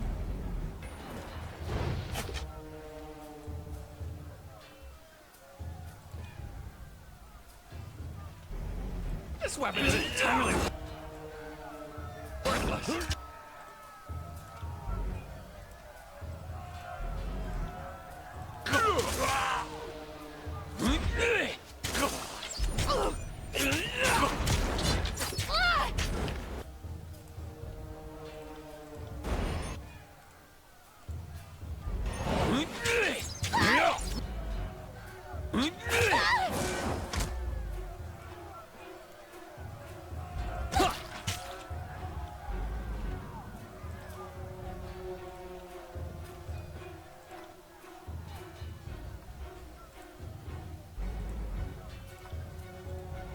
As you command.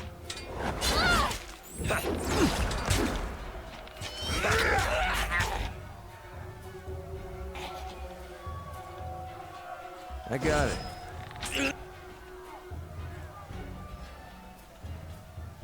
Little shit.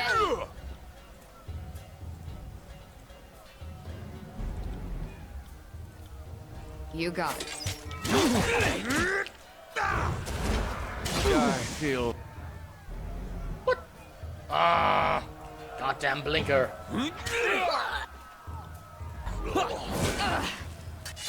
Back here.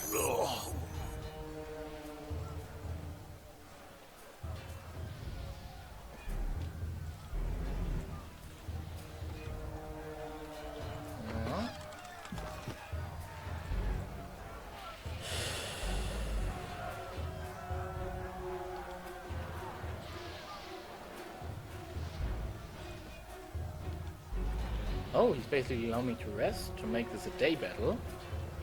In the early morning. And off we go. Moving cautiously. For the Queen!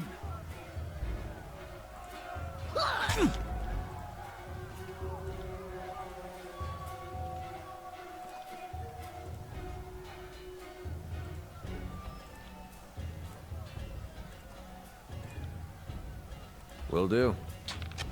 I am a shield wall unto myself!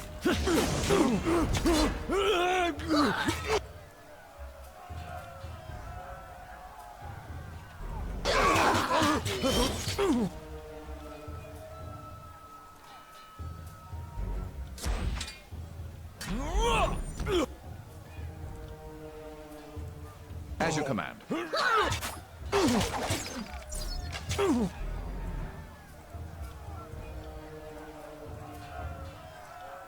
Sorry, I can't. Of course you can. You just need to want I got it. more.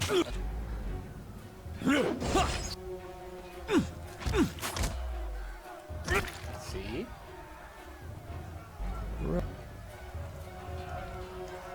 Curious.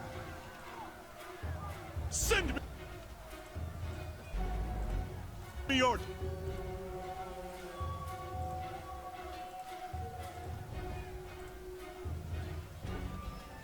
You got it. champion! Not feeling so great.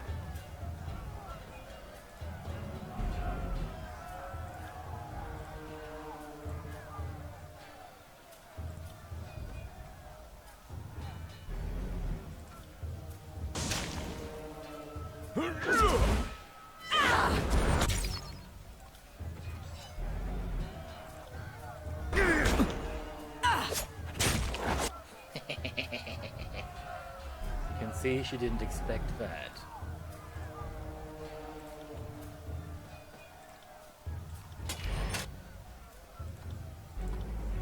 I got it.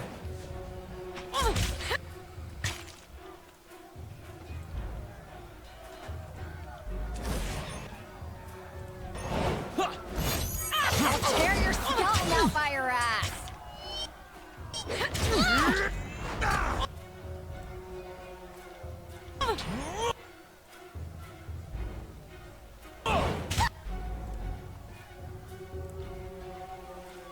You're not going anywhere!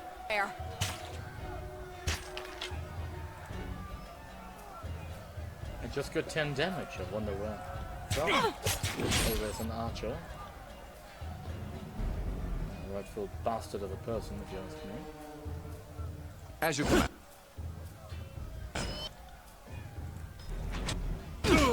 Damn it, Lantry!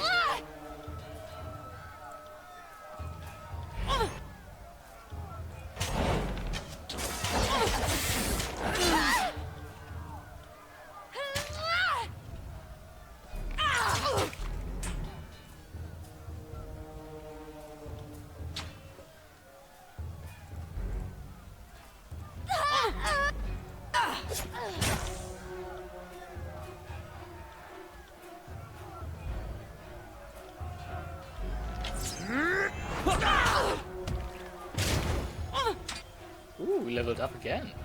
This was fast.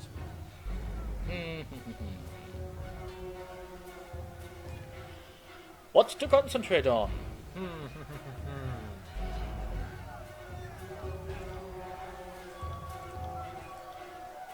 Increase law and magic staff, not really that important.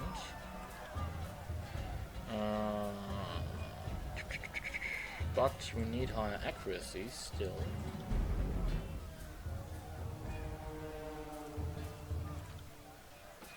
Oh, wait. Save. Save. Now, last time we battered this. No. No.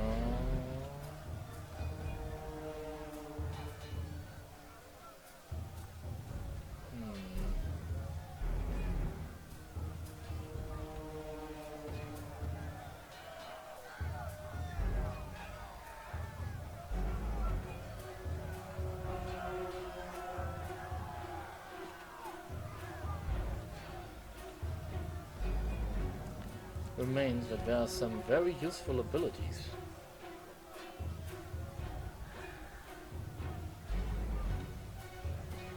It's only against range attacks, but it's too useful not to take.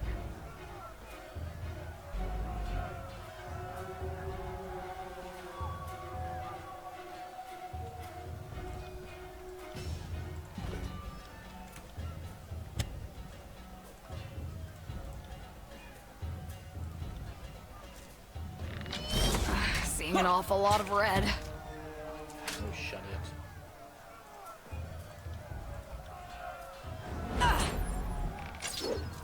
It's a hit!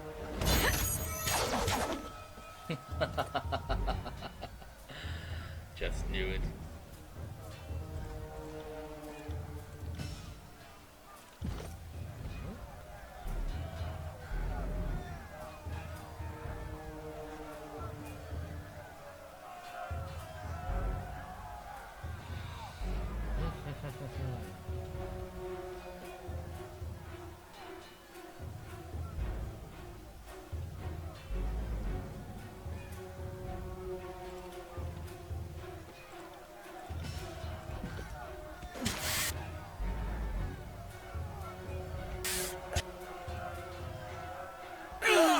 I will aid you.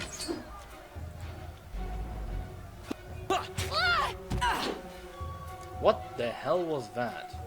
It wasn't a strike. It wasn't even punishing. It was just silly.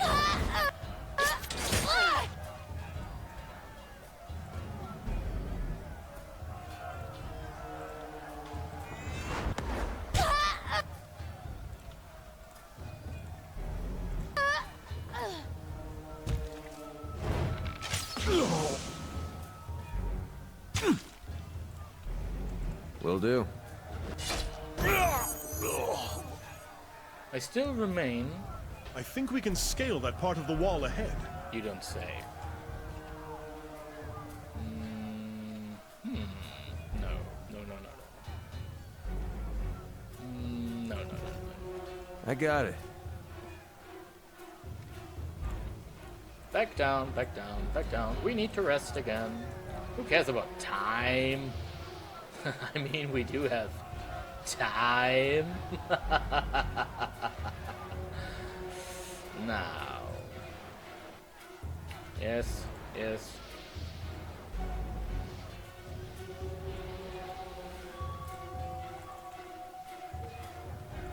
Faster. Oh, interesting. You see that? Oh yes, I did see that. Right. Yes, did you? Well, she did. It was her voice cue who told me.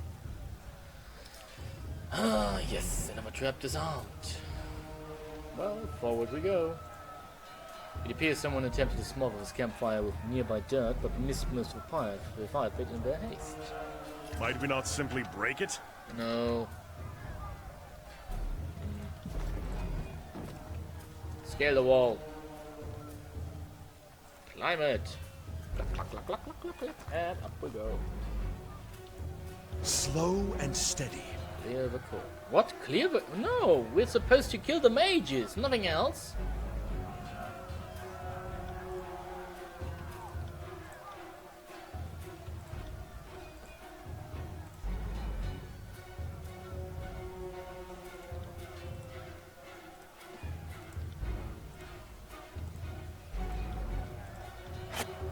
Look at that, future corpse. I have to admit that was pretty funny.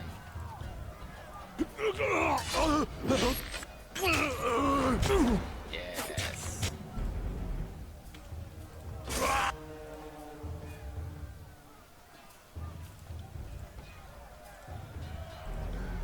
You got it. Heal yourself, Lentry. You're almost out of health.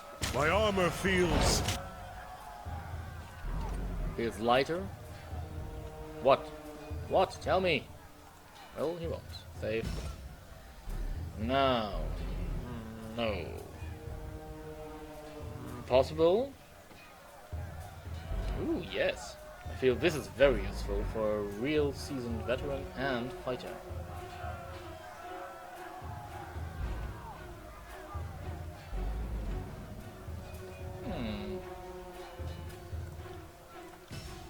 Alright.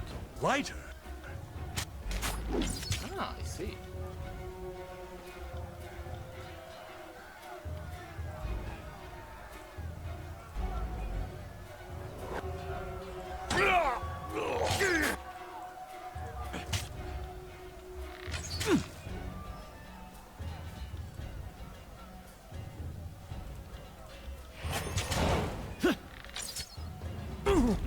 Will you guys please stop attacking Lantry all the time? Kind of silly if you ask me. He's basically the go-to target for everything. Ba-ba-ba-bam.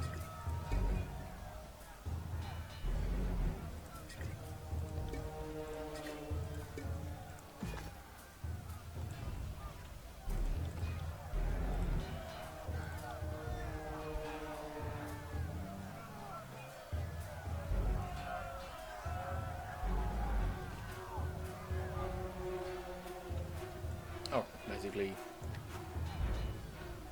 No, that's pointless. On the lookout. Will do. Well, go on, go on. Might we not simply break it? No. And shut it, you big oaf. Ah, yes, the courtyard. The mages.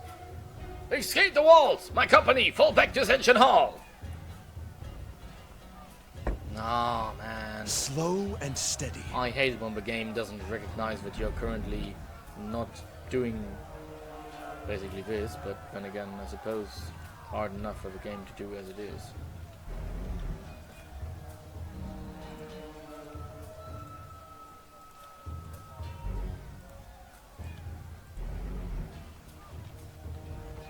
You?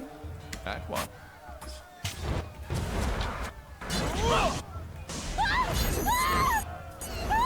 Did you just miss?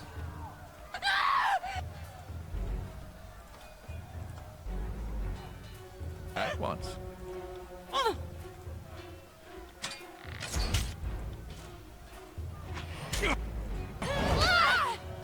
Damn it!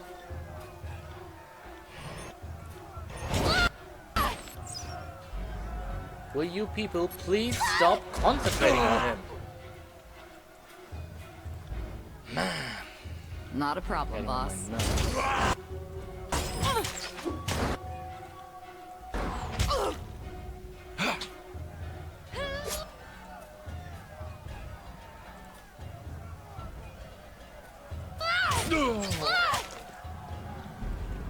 Did you just shoot the wrong target?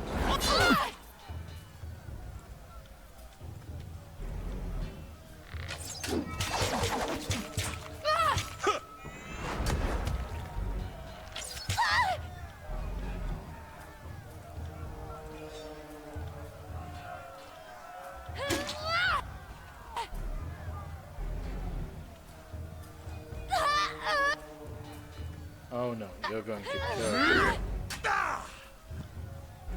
Right. And a sword thrust.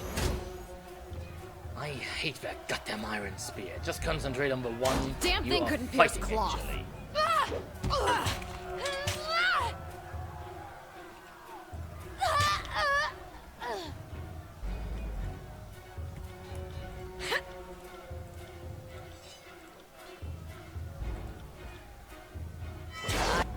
See is the throw flow. Kill the mages already. Right.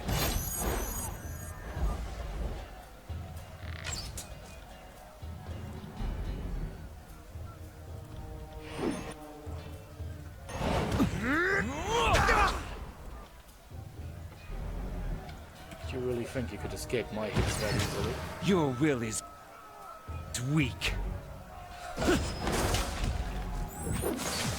I may have a weak will, but you are dead. Right. Will do. You got it.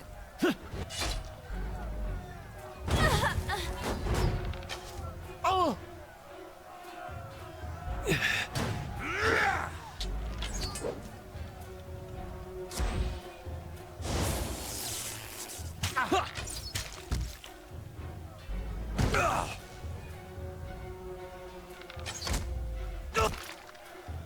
Damn it. I got. Ah.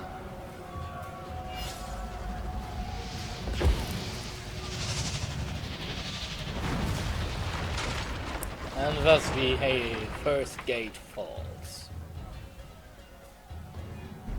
Ah, but disfavored.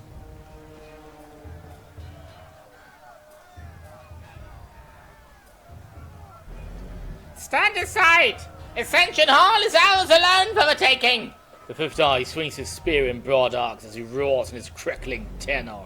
With dread runs, before you feel the weight of 1,000 girls' blades and bludgeons! You do realize I only counted level about, wait, those are 3, 4, 7... There are about 10 people of you here, not 1,000. No sooner would a family of maggots beat back a pack of wolves. With his favorite commander beckons the skeleton chorus forward. Come, I'll take you 5 at a time, just to make things fair. So, about the edict. Time is of the essence! You head into the keep! I've been waiting a long time to run my spear through his favorite heart! I hope Raven Ash can feel it! Oh, you fools. You damnable fools. So you wouldn't stop your fighting even now?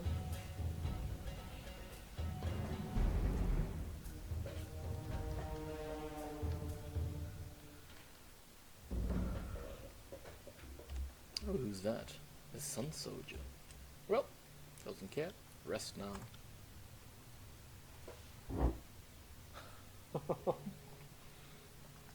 Are they building up some sort of resting? Will do. They're here! They breached the perimeter! They're in the keep! Whistling a fill warning signal, the Oathbreaker falls back deeper into the keep.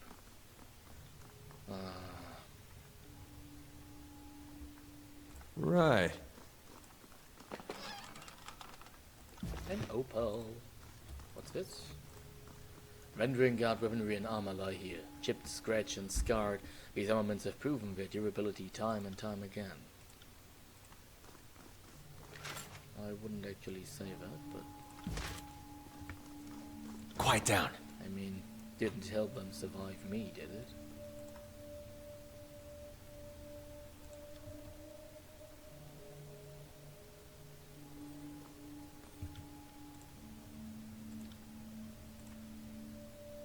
What's this? A sage.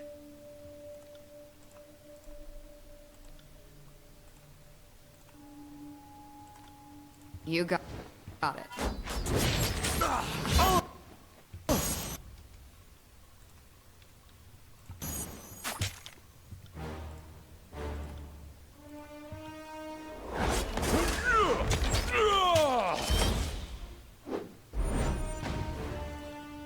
Consider it done. Oh, I will. You will remove that.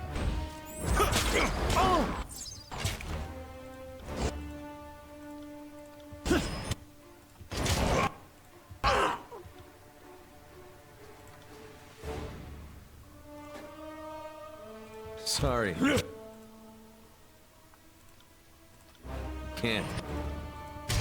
I'll tear your skeleton out by your ass.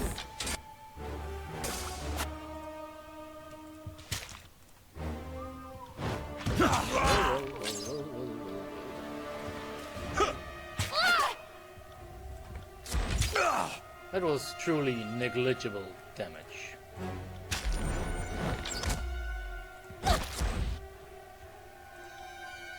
Right.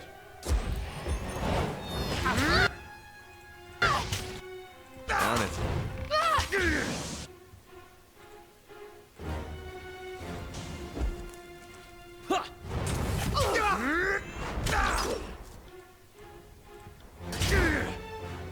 Pay attention, kids. You might learn something.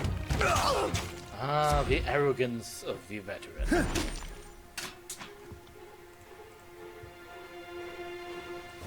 Come and face my iron. Not happening.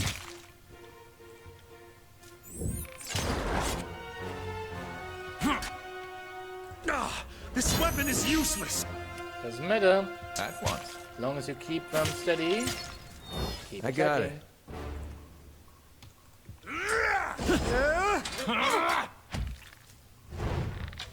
Oh!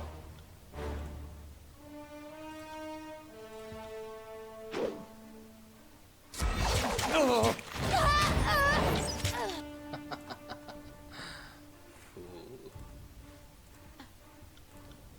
I'll take care of it. On it. Yeah. I got it. I gave him several chances to give up. And they squandered everything. Well, I suppose, it is just right. Ooh. Faster, more accurate, and does more damage. This is so worth it. Let's see.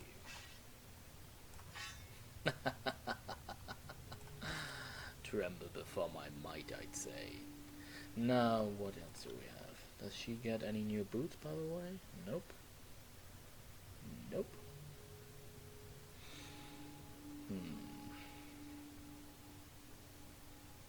Nah. Nah.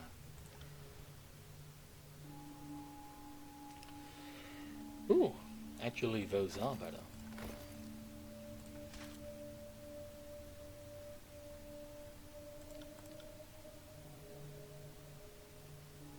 So he's using a one-handed and thrown. Oh, so I'm basically they're supposed to tell me that yes, Sigil of Life plus 10 control life.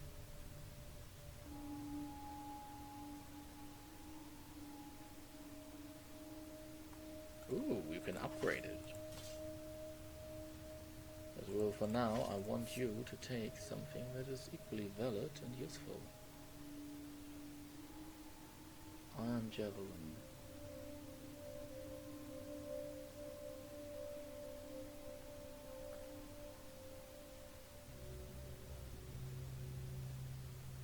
Well, it is much faster and it is much higher base damage.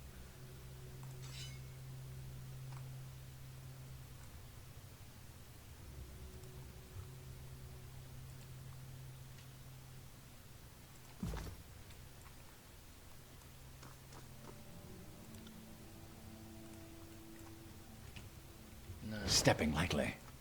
which way do we go first then? With a mess hall, it seems. The fire in the mess hall still burns, and plates and silverware line the tables. This room hasn't seen combat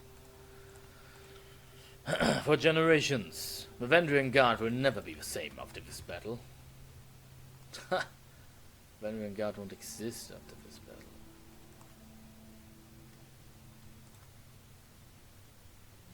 On it. Send me your champion. On it. As you command. I'm on it.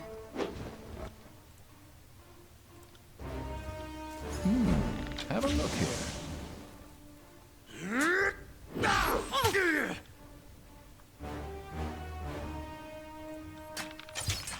Oh, so he's using it as a melee weapon. Ah, damn it. See, this is exactly what I feared would happen. He was only going to throw one kind of weapon, which is his quill.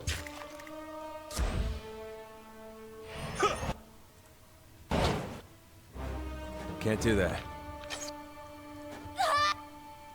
On it. Kill them already. See? Wasn't that hard. I got it. What do we have here? Some light leather boots. Nice. Less armor, but higher deflection, better recovery, and disengagement defense. I don't know. I don't want to be a glass cannon. Heavy leather gloves. Nope. When we're in God, food supplies are stored here. Most of it is comprised of vegetables grown in the tears. A broken helmet. And more vegetables. I got it. I'll stay downwind of our enemies. That's kind of hard considering the way we are going. Right. Sage Apprentice.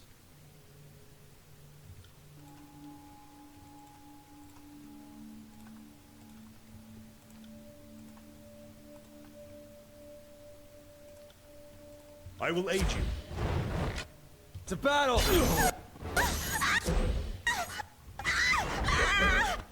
He didn't hit. Why did he not hit?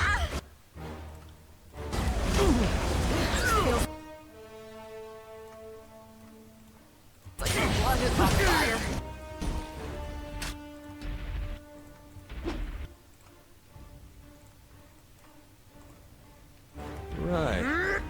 What are you doing? Finally.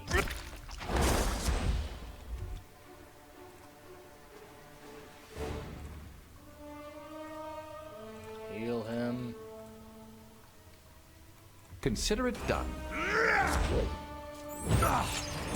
out, you little shit! Sorry, I can't. What you? Of course you can, man. Don't be so stupid. Don't be so foolish. At once. Ouch.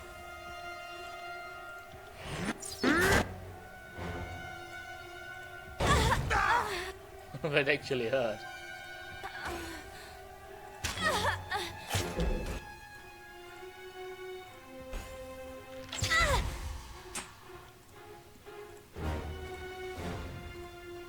At once. Pay attention, kids. You might learn something. I doubt it. Considering that there's an arrow sticking out of her back. You got it. Now, what do we have here? On the lookout. What's this? A scroll. Scrolls you usually can read.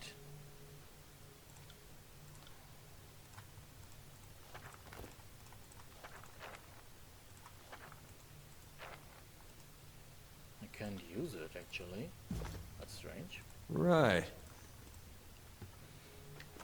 What's this? Potion of elemental barrier, oh yes, and potion of invisibility, also very nice. That wasn't so hard. Ah, some marsh berries. Arcane glyphs adorn the scroll scattered on this table. The penmanship suggests a sage's hand, though it is written on crude parchment produced in the valley, a collaboration between two normally separate rebel groups. Interesting.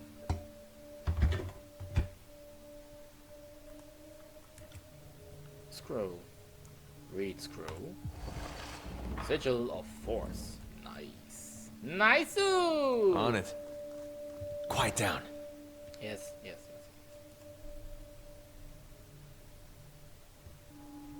yes. Oh man. Fight harder! Don't give up!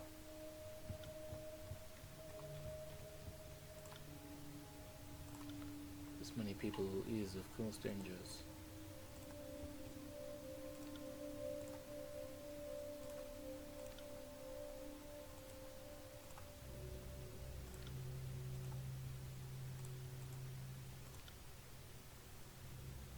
Sage.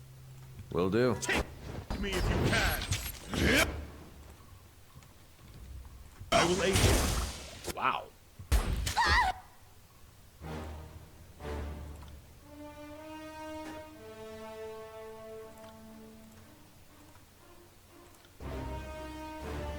Can't do that.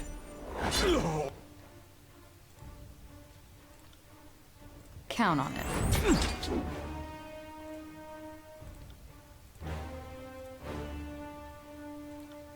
Consider it done.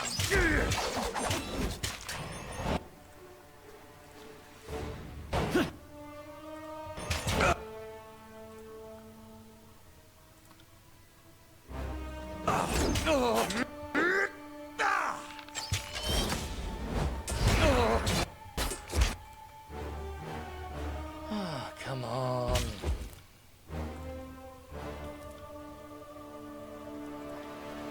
As you come. Not a problem, boss.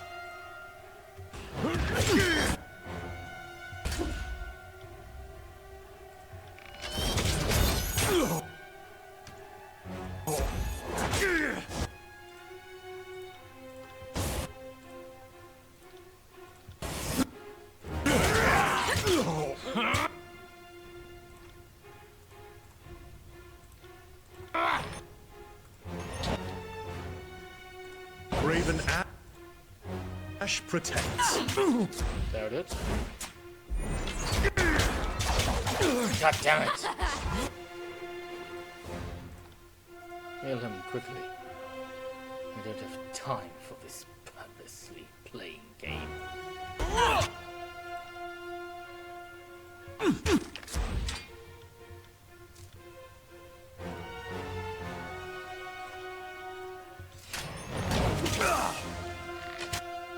Come on! Someone staunch my bleeding. Ooh, rebel leader.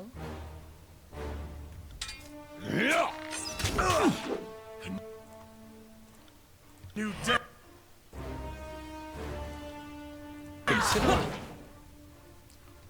Alright, the Outrunner's dead now.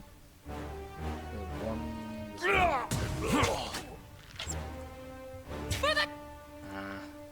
Queen! Not good. You got it. Thunder him. Let's draw. Yes! Nice. That's how it's fucking done.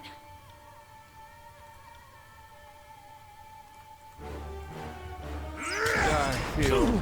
And Vaslandry falls once again.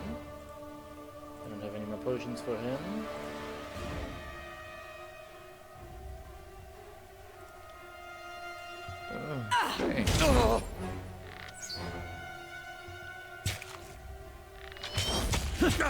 This weapon is useless. No, I don't care.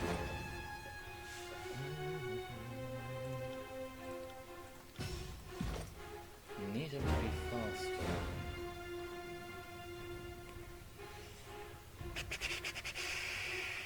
So... I think control life would be the most useful one.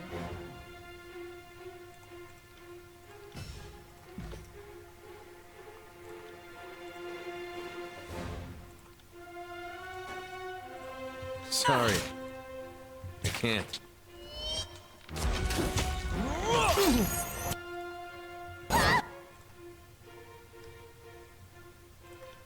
I'll take care of it.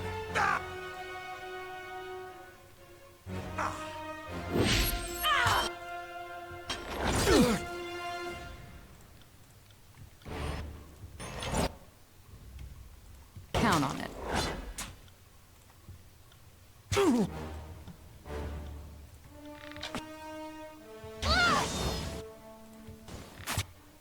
This weapon is entirely worthless. Can you please just kill him Right. now? Finally.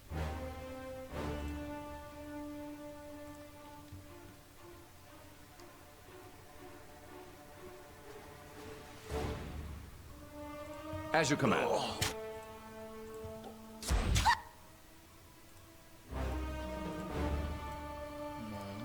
Please heal our Clash of Iron friend. Because we really need a tank situation, truth be told. Take me if you can. Ah, very good. Skewer I'm on her. it. Is that him? No. Oh, wait. It's blood.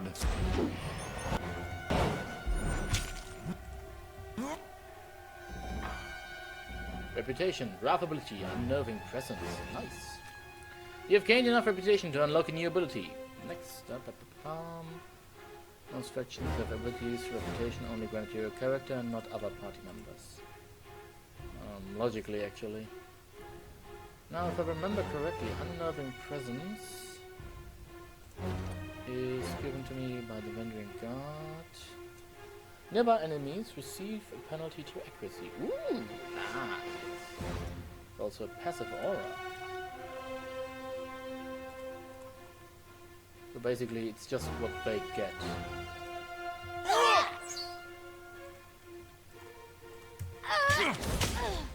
Again. I got it.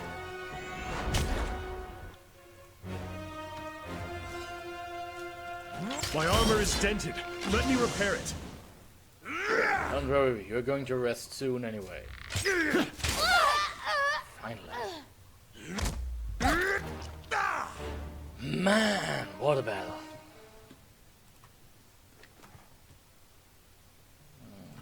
Pointless.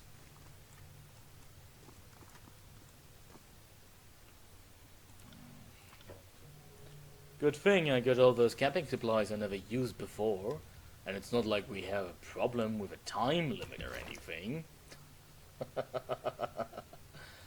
Now, about visibility. I want visibility. Where can I activate spells, combo abilities, reputation abilities? Don't I have a reputation ability now?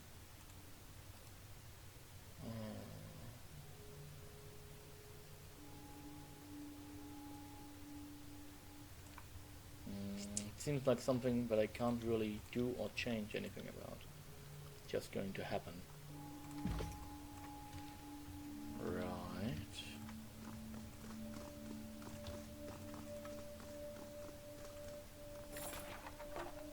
This and aquamarine. Nice. Now let's see. Training area can't get into, can't go in there, can't go through there. Nope. This is the direct path, I have to take it. Can't even go through there. You must enter. You must gather your party before venturing forth. You must gather your party before venturing forth. You must gather your party before venturing forth. Oh man. Oh, you know what this is? It's boss fight time. Of course I'm going to save, because there might be the off chance that we'll have to do this again anyway. Now.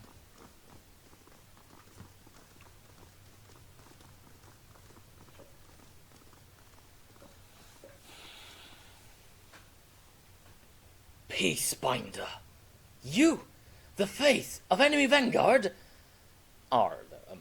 Kairos works in mysterious ways indeed. I hope you aren't here to hammer out another truce. We're all out of talk, but we still have a little fight left for you. Before you stands Captain Torquizari, de facto leader of the dwindling Vending Guard. Short, sunburned, and agitated, even when standing still, her body is a compact sculpture of muscle and bone, and her face is short on symmetry, thanks to the scars and dents of a dozen brushes with death.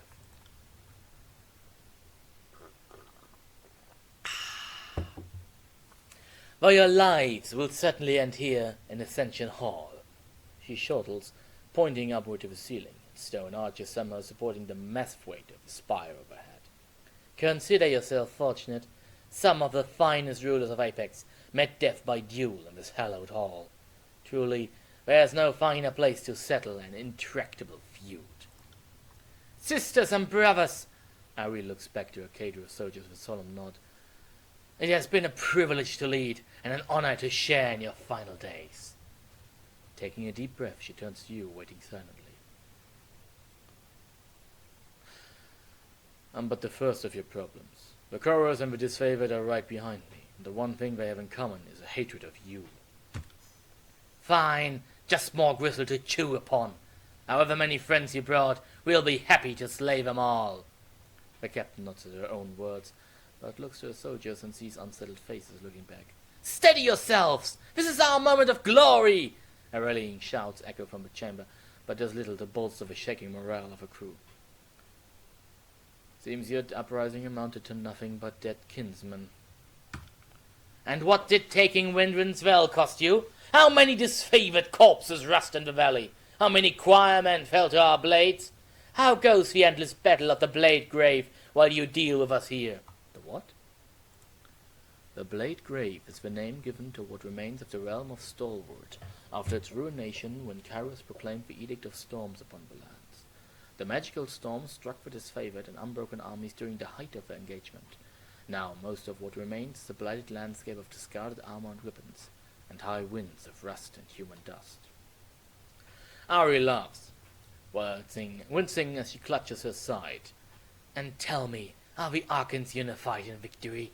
Did the armies bond in camaraderie over our deaths? Our stand here is the first of your problems. You've traded your kinsmen to slow the inevitable, nothing more. We demonstrated that the armies of Kairos could be shamed by stubborn peasants. The Overlord's empire is vast, his armies numerous, his magic unstoppable. Yet he cannot destroy our fighting spirit. Hardly the show of force I'd expect from a truly fearsome Overlord. I hope that argument keeps you warm in the emptiness of the void, Guardsman. What did you hope to gain from your rebellion? Nothing that we haven't already gained. Our pride, our dignity, these things you can never take from us. She smiles, her eyes distant for a moment. The Vendrian Guard could never stand against all of Kairos' forces, but we can teach others to resist. And maybe you'll run out of soldiers before we run out of stubbornness. But I doubt it. You would consign your whole realm to death because of your pride. And you would kill us for not bowing to your banner. I will not let some servile bully lecture me on the subject of pride. Sounds like you could stand to learn something about humility. It's a good thing you won't surrender. If you were a conscript, I could whip you to death. Any last words? Yes. Tell the voices of Narad we are most thankful for his aid. We would not have made it this far without his support. And, who knew, we were betrayed by the voice of Narad. Surprise, surprise.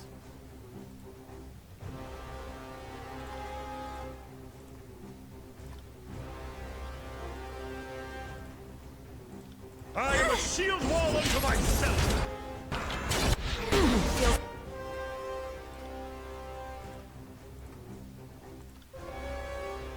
Like my blood is on fire.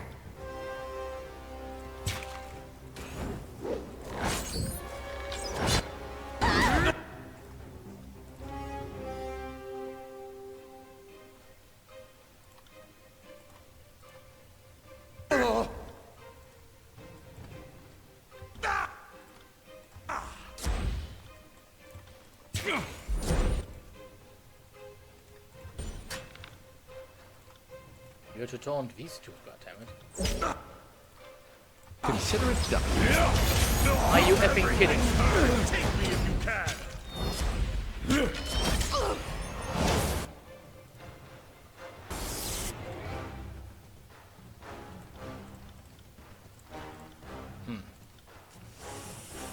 I have nothing I can use currently to mention this. Of course, I've picked the hardest enemy to start with. And nothing we can use here. Skewer her meanwhile. I will aid you.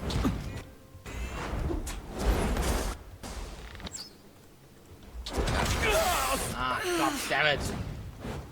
And of course, I'm dying because I've stages focusing on my main character. If I had kids, they'd be feeling that one. You don't have kids, so it's a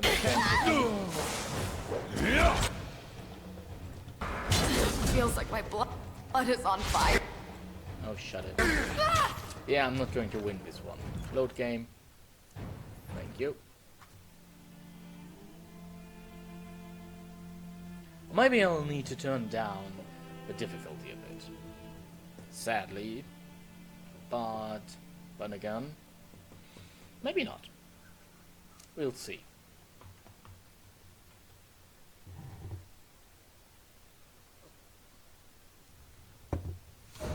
But first, something else. He has 2. She has 2. That means no. 1 for her. 1 for him.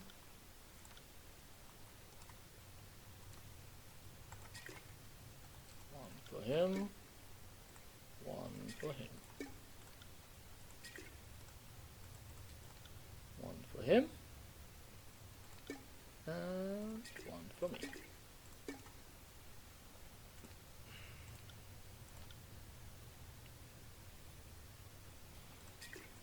Oh, this might be useful.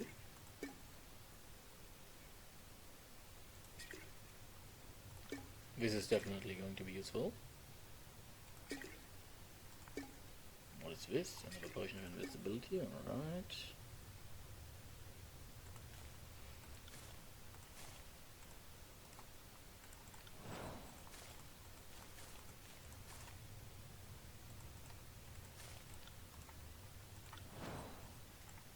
This will give me more resolve.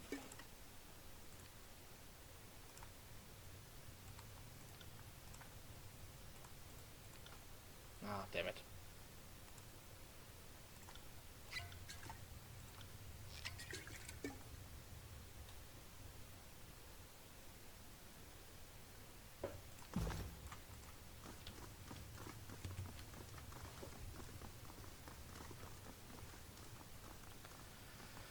Ah, man, now.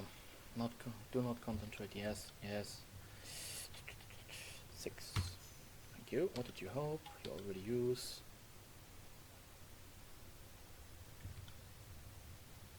There's nothing. You've tried. You can spend to inevitable. Any last words? Right.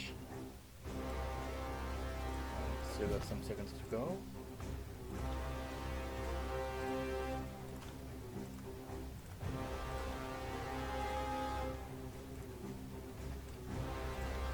Count on it.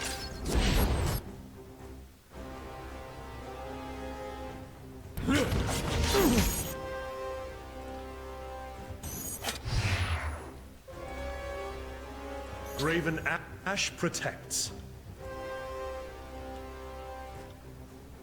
You got it.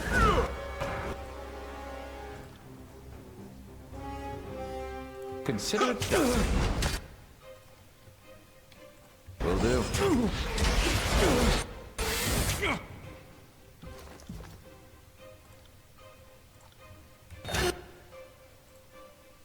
You, on the other hand, only have this, and you use yours, and you use This way. Great.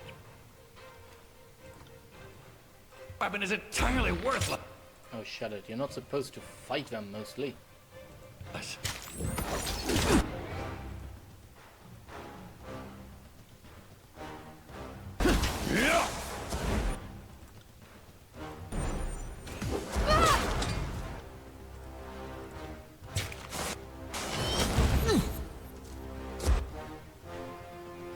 This weapon is Yes, I know that your weapons entirely worthless. Finally, some nature. Yes, yes.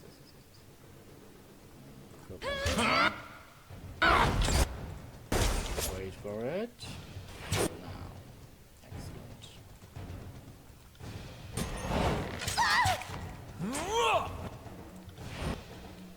I am doing entirely roll and damage.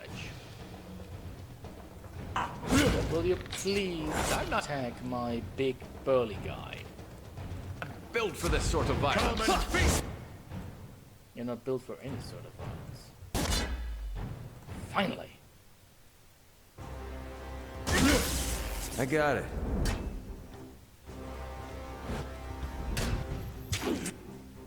I didn't disengage, but then again I doubt the game cares.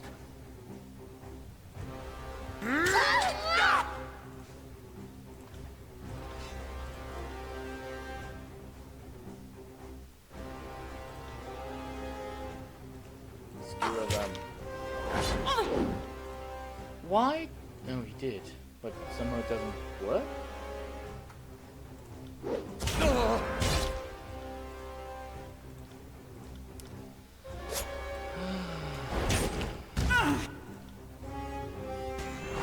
On it.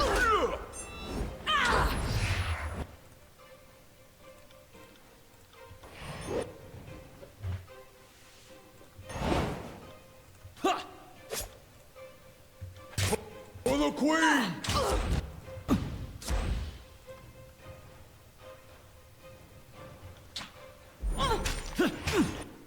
God's help you, if you didn't help the right target, I would have burned your life.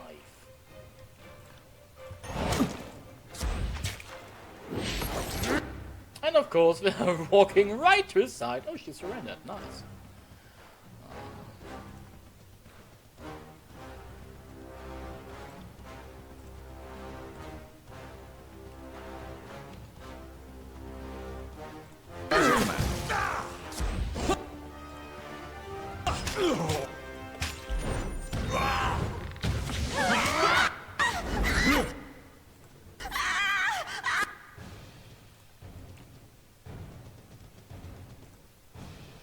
Oh wait. Yes. 3 persons at once.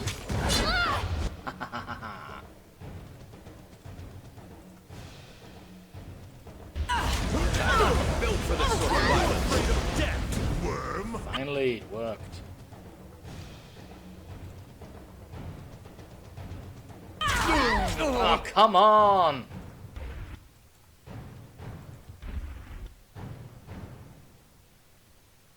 I got it.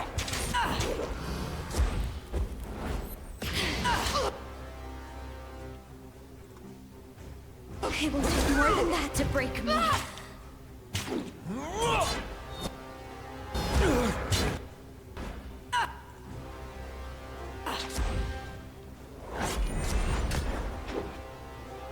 Simply too many people is the problem. Simply too many people. You go. Finally. I'll tear your skeleton out by your ass.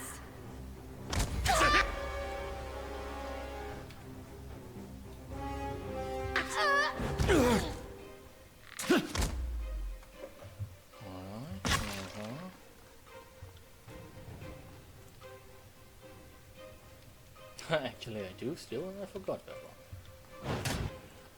Kind of sad if you ask me. But then again, many things are. Didn't work.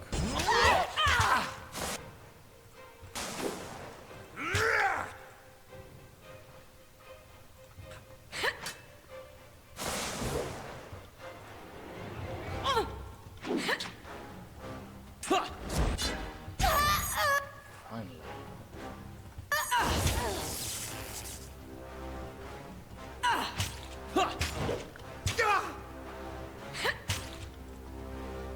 Strike him down. I will aid you. I'll tear your skeleton. And there we go. And that's it.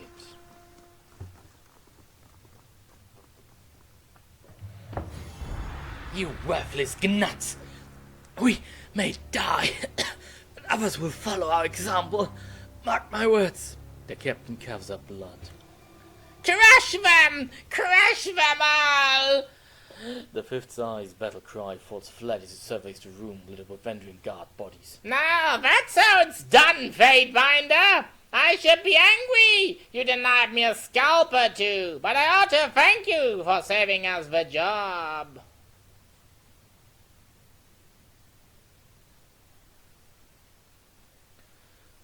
I'm sure your Archon will be pleased that I managed to do your job for you. Well, of course! If anyone appreciates the delegation of risk to expendable outsiders, it's the Archon of Secrets. The clatter and madness of combat has finally ceased. Ascension Hall is for a moment tranquil. May pox! Check your children! Ari slumps to crouch, her body trembling from injury and fatigue. With those words of defeat, the burning hum you've heard in your head for days on end tapers off into nothing. Your mind returns to a state of quiet you have not felt since before you proclaimed the edict upon Vendrian's Well. I lay claim to Ascension Hall. Let us be free of this edict. You feel a tug in your chest as a warm energy begins to form around you. Before you know it, you feel as if you are lighter than air.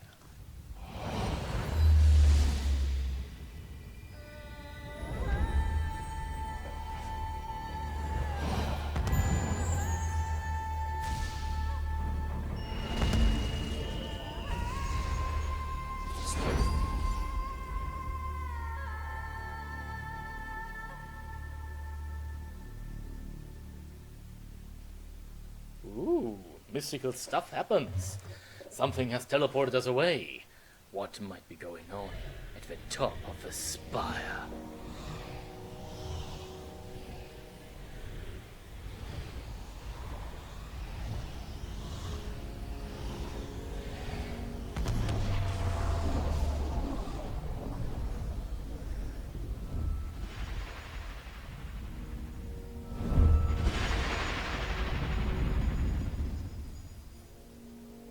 You blink away the last of the luminescent trails in your field of vision. The masonry of Ascension Hall is replaced with wide open space in every direction, save for a slab of ancient stone beneath your feet.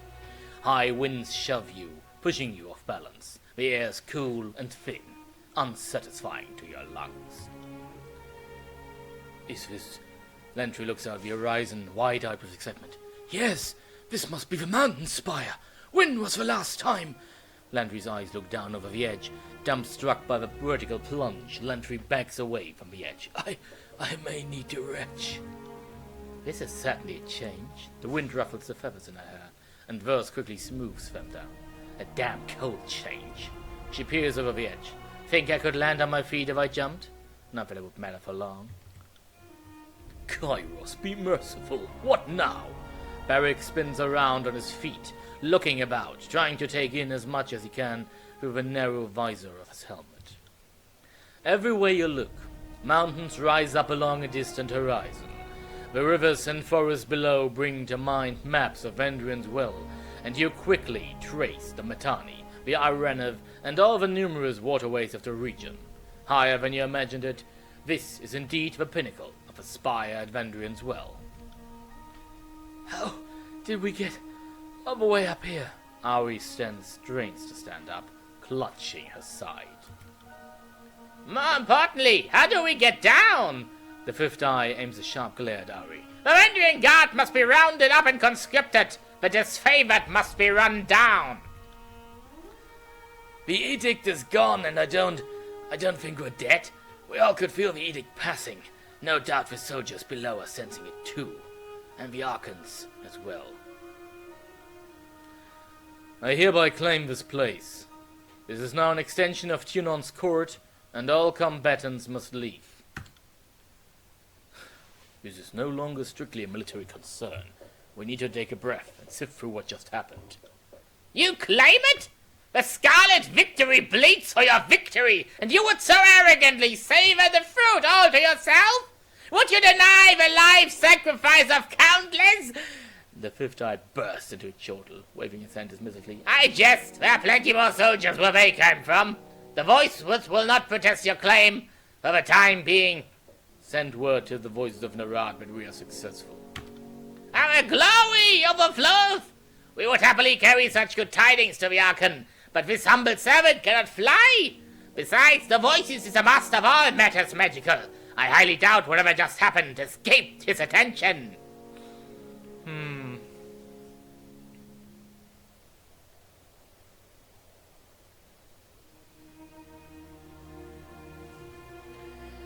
Agreed. Anybody witnessing what just happened knows the edict is over, but he should report to Narad and return with any news he has for me. Head through that portal. No telling how stable it is, but look closely and you see images of Ascension Hall and the haze. Well, if you have trained eyes, that is. Of course, even if it's not stable, the alternative is jumping, so what do we have to lose? By Kairos' iron grip, how did The fifth eye taps his mask in a semblance of deep thought. The currents of magic glow as fire to our eyes. Strange that you saw this first.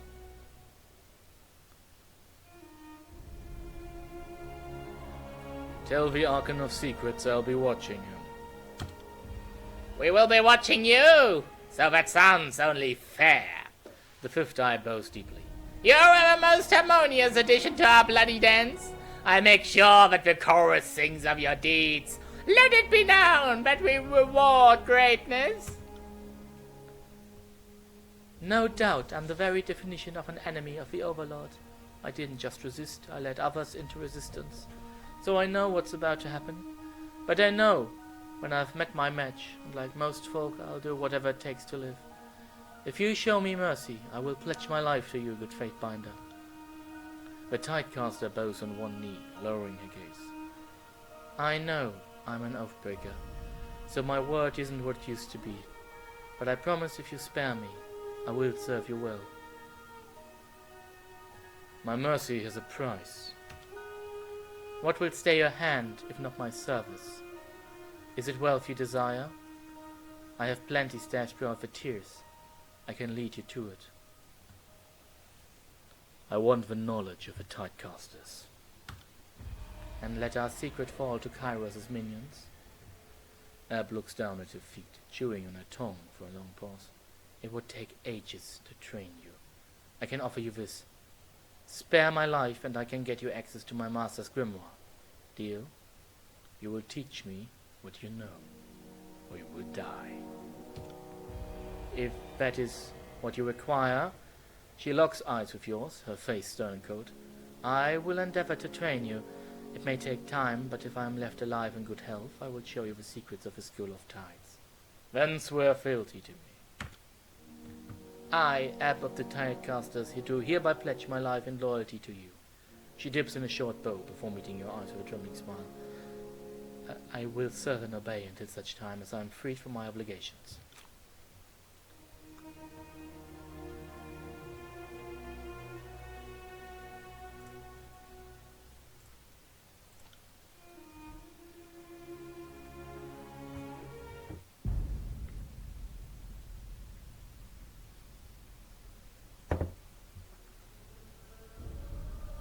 Vendrian's well has fallen.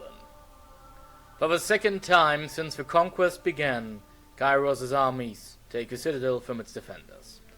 With your help, the Vendrian Guard rebellion has been crushed. Having taken Ascension Hall with your Scarlet Chorus allies, you satisfied the terms of the edict. You and the forces of Kairos are free from the Overlord's death sentence. With the threat of execution no longer looming overhead, the Overlord's armies turned their attention away from the citadel and towards each other. The tensions that flared over the long siege reached an explosive crescendo as the disfavored and Scarlet Chorus armies clashed iron and bronze in a hasty, disorganized battle. After a brief exchange that left his soldiers bloodied, Graven Ash withdrew his armies from the valley, pulling the disfavored back to the secure fort and the Blade Grave. Once his army finished licking their wounds, the voices of Narad ordered the Scarlet Chorus to gather in the Stone Sea and prepare for war, this time against their former allies. The Archon of Secret instructed the soldiers to respect your lawful claim over the spire. Though a few greedy stragglers still lurk in the valley, the Scarlet Chorus were content to leave your stronghold uncontested. As days pass, the wounded and injured were nursed to health. You explored your strange bastion and planned your next steps with careful deliberation. As word spreads that the Scarlet Chorus and disfavor turned on each other, factions once resolved to bend the knees are inspired instead to continue fighting. The Archon's feud has heralded the collapse of Kairos' offensive. Tunon, the Archon of Justice, observes the chaos and discord spreading across the land. The Archon summons his Fatebinder to return to court at the Bastard City and report on his actions in Wendrian's Vel.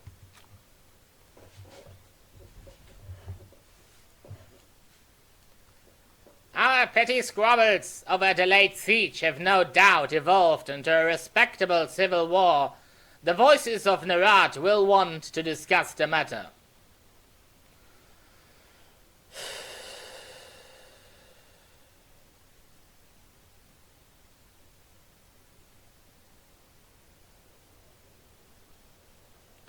Tell the voices of Narati owes me, and she was clearly more qualified to run that siege, or any siege. So you're the little child that kicks the anthill until it teaches you a lesson? This will be a most charming alliance. Tell your Archon the chorus honors the court in all that we do. I'm sure you'll get the joke. Be seeing you, Fatebinder. And so he does. The dizzying energy from the spire falters. Whatever force awoke the powers that reside here gutters and fades, though a faint hum persists in the sculpture of the center. What? Stepping past the portal, almost to the edge of the spire, Fifth Eye lets out a squeal of panic. My exit vanished! It was just there! We look around for a solution, of course. The humming from the curious sculpture pulses and builds in volume, as if to draw your attention.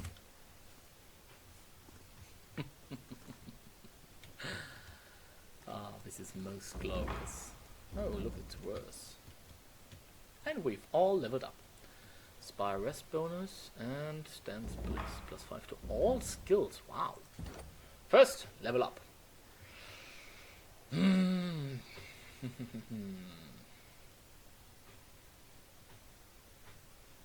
I see we need to be even faster.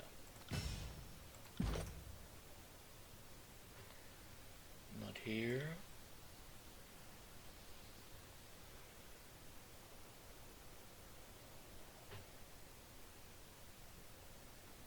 Ah, well.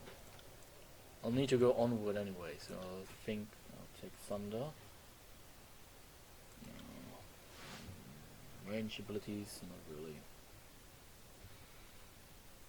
No, no, no, no, no.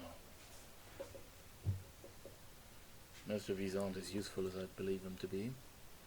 Vandalia seems though.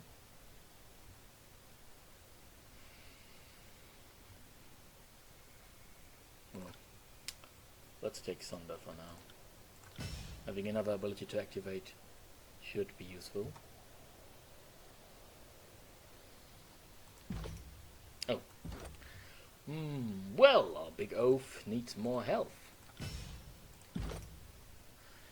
And as a sentinel, take reduced... Ooh, yes. This is useful. Taking reduced damage is always good. And let's take a look at App. Now this is another caster character.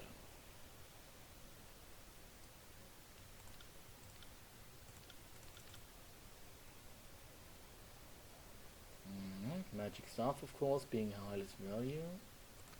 Everything else being rather bad. Gravelight. What's Gravelight? So she has lost her ability to learn arcane missiles. Repelling Nova or Territus Gate. Uses Gravelight to teleport across the battlefield. Enemies here near cast an trigger Gravelight to attack. Oh yes. Magic Missile is always... I mean, Arcane Missile is always the sign of a good caster. Runic Barrier is also useful. No. This might be. Mother's Embrace and Elemental Fury or Grave Strike.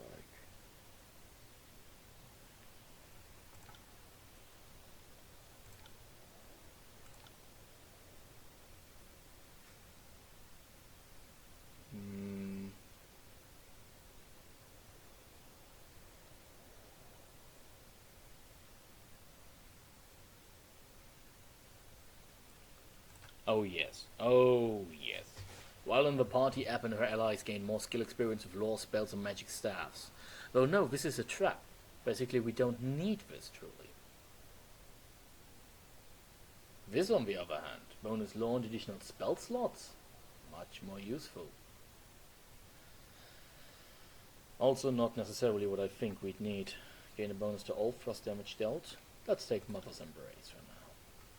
This looks like something which, together with Elemental Fury, would be useful. Yes. A well-balanced, well-rounded character. Now. -5 per... Are you kidding me? 5% less damage is always a substantial amount. To the east you can see deep ashen clouds surrounding the burning library. This fire pit burns with embers that give off an ethereal glow. Looking into the flame, you can you can see glimpses of distorted faces. Do I now?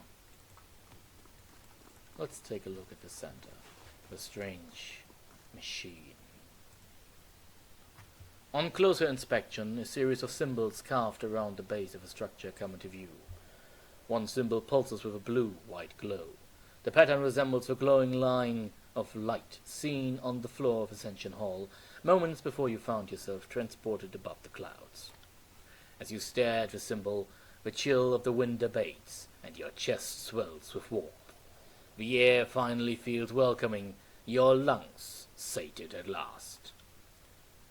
I'd be careful going any closer. This old tower is humming with energies that we don't understand. Lantry holds his quill poised above a sheet of parchment with anticipation. Now, I didn't say back away. Let's find out what it does. Just be cautious. I can feel power running through this place. Ab surveys the surroundings, her gaze sweeping to the object of the center. You can sense the magic of the spire, even from down below. But up here, this close to the axis of the spire, the deluge of energy is numbing. I feel dizzy. Do you feel dizzy? Touch the sculpture. The stone is smooth and cool to the touch. Marbling patterns move with the curve of the sculpture, looking more akin to veins than imperfections of rock. You can't find a single marking to suggest an artisan's tool. As you are about to draw your finger away, you feel a sudden return pressure on your fingertip as the sculpture touches you back. The sculpture is once again still. There is a rush of warmth through your body, a jolt of innovation that steadies your balance. A barrage of tactile sensation floods your mind as you feel footsteps and wind, but not on your face or your limbs. A moment later, the flood of information begins to make sense. You are feeling the wind against the spire, and even the weight of your own feet, as if the spire were a second spine. With this connection made, you feel your awareness pull from this place, not as a traveler, but as one glimpsing the world from impossibly far away. In this moment, there is nothing you cannot see, though you see it nearly all at once in a flood of sensation that is difficult to parse. You see a spire at the crossing of an ancient stone structure, two walls extending off into a distance. At the base of his eternal spire, settlers and merchants act in every way unconcerned, toiling under the observation of unforgiving taskmasters. As the shadow of a spire falls over them, the mood changes. The settlers pause in shared unease and look up at the sky, toward you.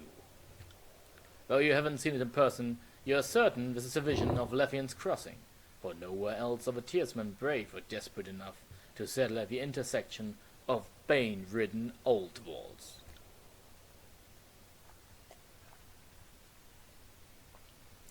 Now this settlement built at the joining of the ancient walls, you see a breach in this massive masonry, a cleft into the forbidden, hidden realm within the old walls. Drift closer to the spire. The spire feels similar to the one you now occupy, though instead of radiating arcane life, it reeks of dust and crumbling stone, a branch withering once pulled from its tree. It reaches for you with a barely perceptible tug. Drift into the old wall's entrance.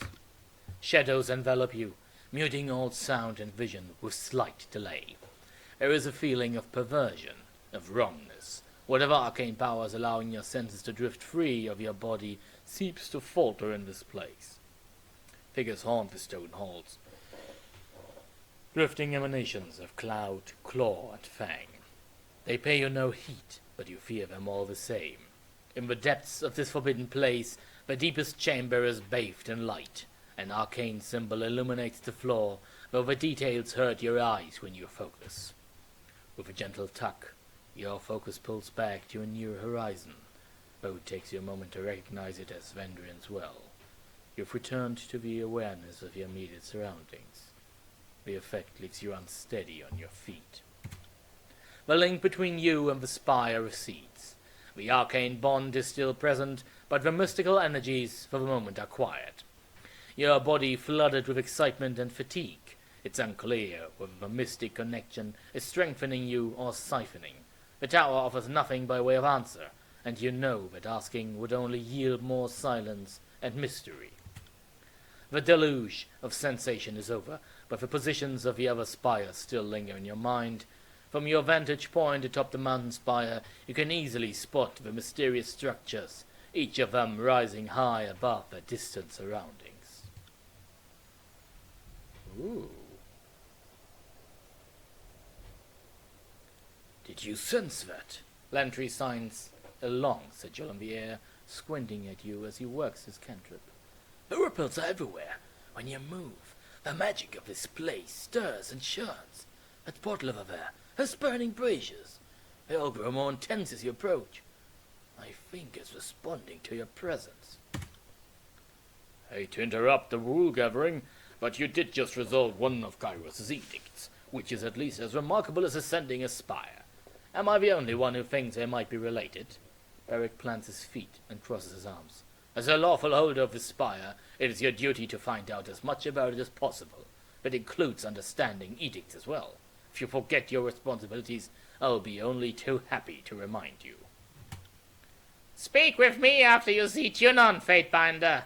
The disfavored need to be shown their place. If a dog acts up, you use a firm hand to put it back down. If we are to succeed in the tiers, we must work quickly. I'll be waiting. Interesting. But first, dismissed companions. Return either their war camp or the spire if you unlocked it. Spire. You have acquired your first spire. This spire will be your home base as you adventure through the lands of Kairos' tiers. Your spire gives you a free location to rest and recover from your travels. As you acquire more spires, you will discover additional functionality. Click on the spire icon to open your home base interface. Power. Ending Kairos' edict on Vendrian's Well filled you with a great deal of power. This will undoubtedly prove useful as you travel through the tiers. You should investigate the origins of this power and find ways to acquire more. A new bar on your character sheet displays your current level of power. Press C to open. Yes, thank you. Okay. What's this? Power 400. Okay. Companion combos improved. The power you gained by ending Kairos' edict on Vendrian's Well can be channeled into your combo abilities with your companions. All of your combos have grown more powerful as a result. Perhaps you will discover additional ways to make use of this power as you adventure through the tiers. Perhaps. What is this? Iron Tolling. Fatebinder mocks the target. Quicken. Ooh, now it includes everyone. Heart of the Storm with App, channel lightning through it. The Fatebinder's attack will block molecular current. Light of the Grave is also with her. Interesting, she allows me 2 different interactions instead of just one. Let's take a look at the spire. Ooh, spire upgrades. Mountain Spire, Vendrian's Well, Mysterious Device. Recruits. Oh, these cost money to hire.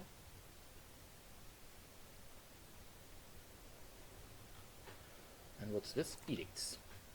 Select a region to view the information about its current edict. Oh, no edict. No edict active in this region. No edict active. Edict of Fire. Yes, we remember. Edict of Stone. In the last year of Kairos' conquest, when the Archon Cain rebelled against the Overlord's rule, an edict was proclaimed upon the realm of Azure. To preserve our peace, the promise of safety to our citizens, all Archons must submit to our will. Any Archon who refuses proper submission must be brought to justice. Therefore, let the foundations of Azure be shattered and life drained from the land, while the traitor Can draws breath. Interesting. And the Edict of Storm on the realm of Stalwart.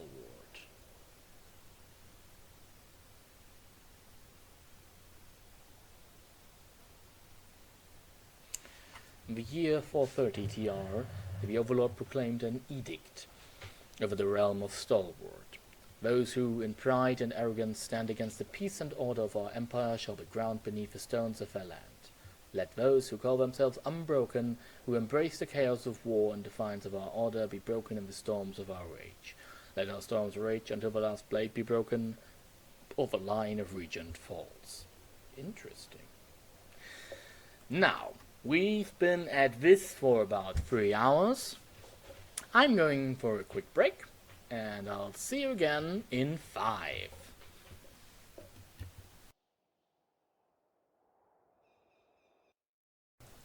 And we're back. Hello everyone, welcome back to Let's Play Tyranny. Now, we are currently looking at our spire, of which we acquired now 1. Of 5, it seems. Well, at least it doesn't have any maintenance cost. We have a scroll and some hide. There's bronze, iron, and alchemy supplies.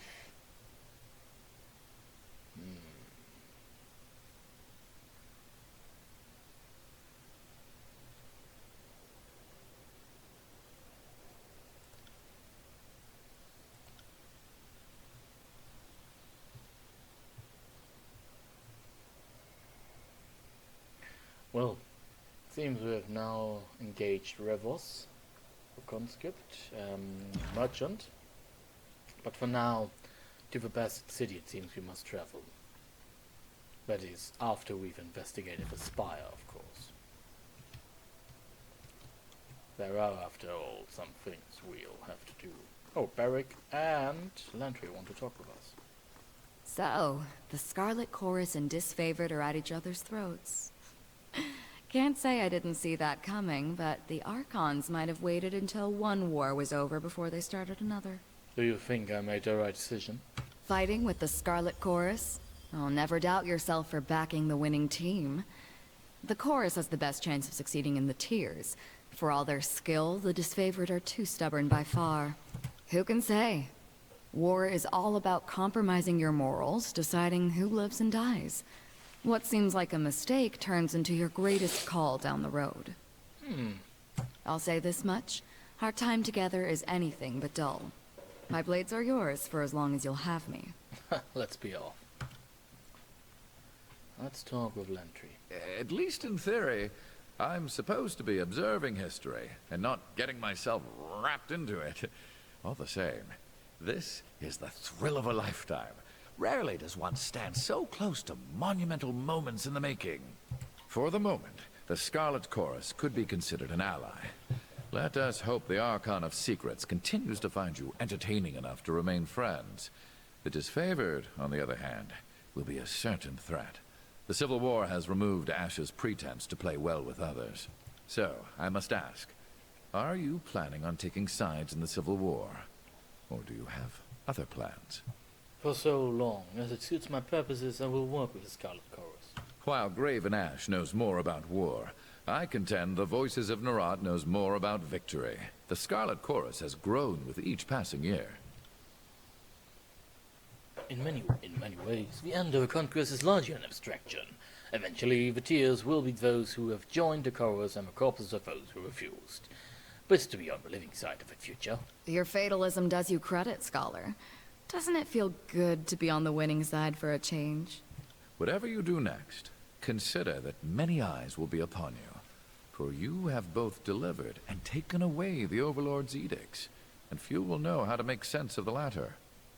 You are an exception the Archons cannot afford to ignore. They will likely aim to control or destroy you. Have you heard of edicts being broken before? Most of Kairos' edicts were either worded to end in a manner of the Overlord's choosing, or the edicts have simply continued in perpetuity. That's not to say there haven't been stories of broken edicts. They're just uncommon. The oldest is, I think, Goldbraith and the Edict of Sorrows, and that tale dates back to around the year 110. Aside from you, the most recent was the Edict of Twisting Grasses, back in 380. In all these stories, Kairos' edict very clearly gives its victim a single way to escape, and someone manages it. What's never happened is the pure abatement of an edict, like using a spell of warding or cancellation. Noted. Now let's go. I'm basically telling him, don't want to talk to you anymore, thank you. Beric stares at you through his narrow eye slits, saying nothing at all. The only evidence that he still lives is the steam of heavy exhalations that escape the cracks of his helm. Are you okay in there, Beric? He continues to stare, unmoving. Though you can't see his face, you get the impression that his mood has darkened even further. The stench that his armor exudes has intensified. Are you mad about something? You betrayed Graven Ash, the Legion, and our northern countrymen. As far as I'm concerned, you are a traitor to this campaign. Let's punch him in the gut for that. Your fists connect with his armor with a hard clang. Beric looks down at you with as much confusion as disapproval. I don't know what you expected would happen, but I'm only too pleased to disappoint you. He turns away, shaking his head.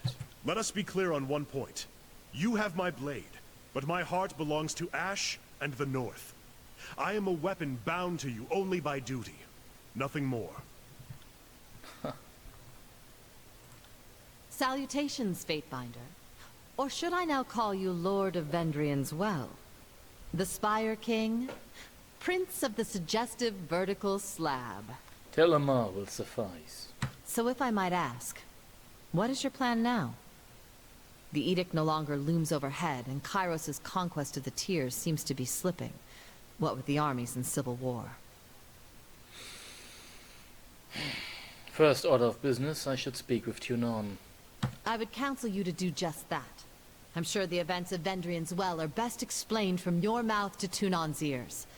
Furthermore, I'd guess the Archon of Justice would want to know your take on the Archons and their divide. That's all I have for now. Well, short of Tunon giving you orders on pain of death, you have the luxury of acting on your own volition. Though the disfavored are likely to come for you. Whatever you decide, I'm at your disposal. Your assistance will be most helpful. Thanks. And I am thankful to not be a bloody pile of offal in Vendrian's Well. Life under your banner will, I'm sure, prove most interesting. We should be going then.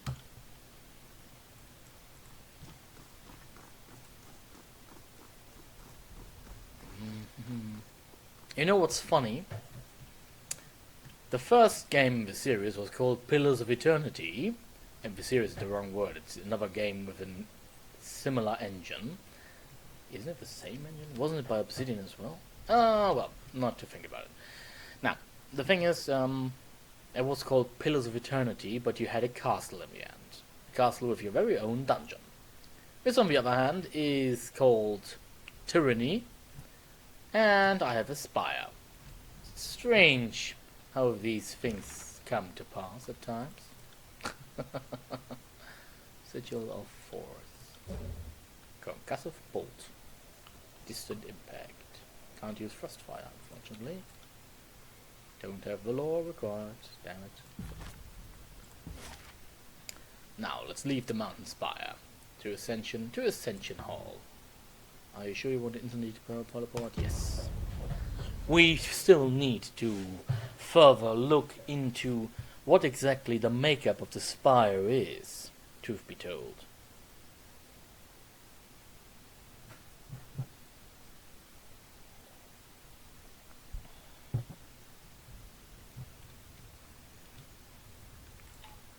All that remains on the plates and in the goblets are molded bits of bread and the dingy water. A decent meal hasn't been had in this room for a long time. The intricacies of his architecture suggests a master of craftsmanship that is far beyond what one would expect from a normal tiersman. The stone throne is caked with a solid layer of dust. No one has sat upon it for quite some time. Strange. Very, very strange.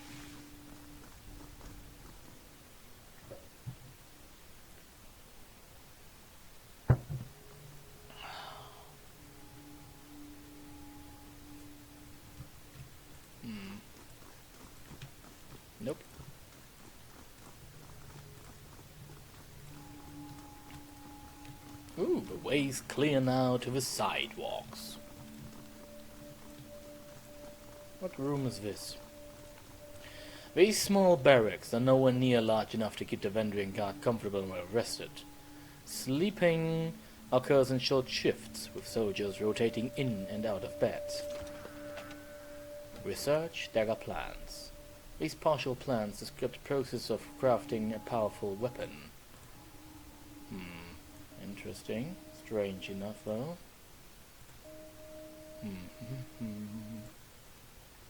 Let's see. That is. But more research is needed to fill in the gaps in the plan. This research can be made with a spire library upgrade and the proper materials. Interesting. Oh, I can't use it. I have to automatically use it in the game. Right. Blood stains litter the training grounds. Vendrian Guard trainees spar in this area, perfecting their martial abilities. I'd say no. No, they don't. Not anymore, at least. Something's hidden there. What is it? Oh, something to loot. Plans. Locked iron gauntlets.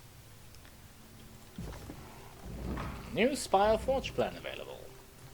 Locked iron gauntlets can be treated with access to a Spire Forge upgrade and proper materials. Nice. Yes.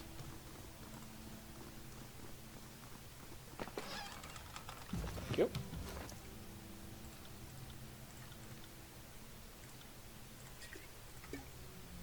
I desperately need some new healing items.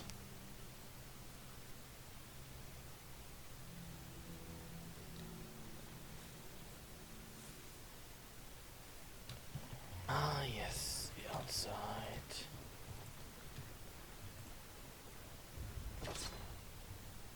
Bronze great axe. It's shit. Who would have guessed? I really like seeing our golden eagle sprawled upon that. This is looking really great.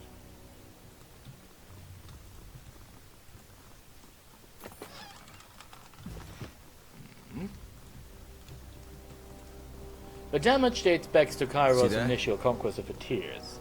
That is one of the few blemishes remaining. That it is one of the few blemishes remaining is testament to the Vendrian Guard's reconstruction efforts. Or the loss of it.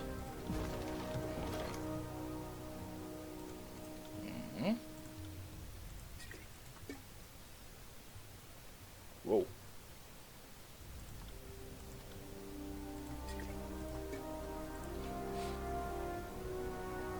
Aversion. Ooh, I didn't know I had this weapon. Oh, I got it. Oh, I remember, yes. The fierce design of his blades cause hesitation, unease, and all fineness facing up against its wielder. Okay. Wow, that's a nice one. On it. Aw, I can't climb down the walls anymore. Man. Too bad. Wait, I missed something up there. Whoa, thought I didn't. I did. Got it. Alchemy supplies and bronze ingots. The central spire stretches into the clouds, towering at a height that is difficult to comprehend. From here, it appears completely unassailable. Plunder, plunder, running round and plunder. Stands blitz, defenders watch, stands phalanx. A merchant's cart. Mine now.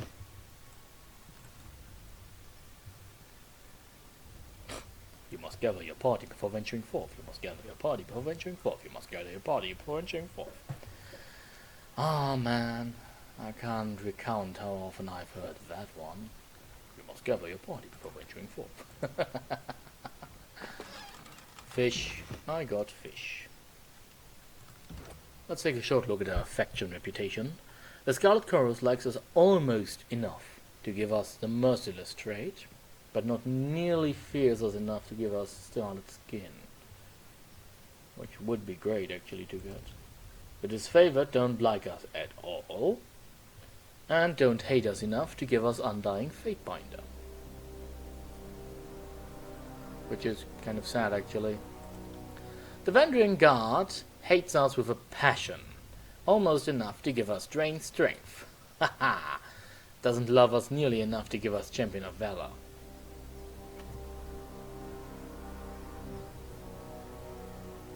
Now Lantry fears us, doesn't like us that much. Barrack hates and fears us something tight. Verse, on the other hand, really likes us and does somewhat fear us. Ab fears us very much and also likes us a bit, which is fascinating actually. Now Gravenesh, on the other hand, he hates us with a passion. And the Voices of Narat, he dislikes us, but he's also liking our subversive actions a lot. Yes. For now, he's an ally. For how long? We'll see.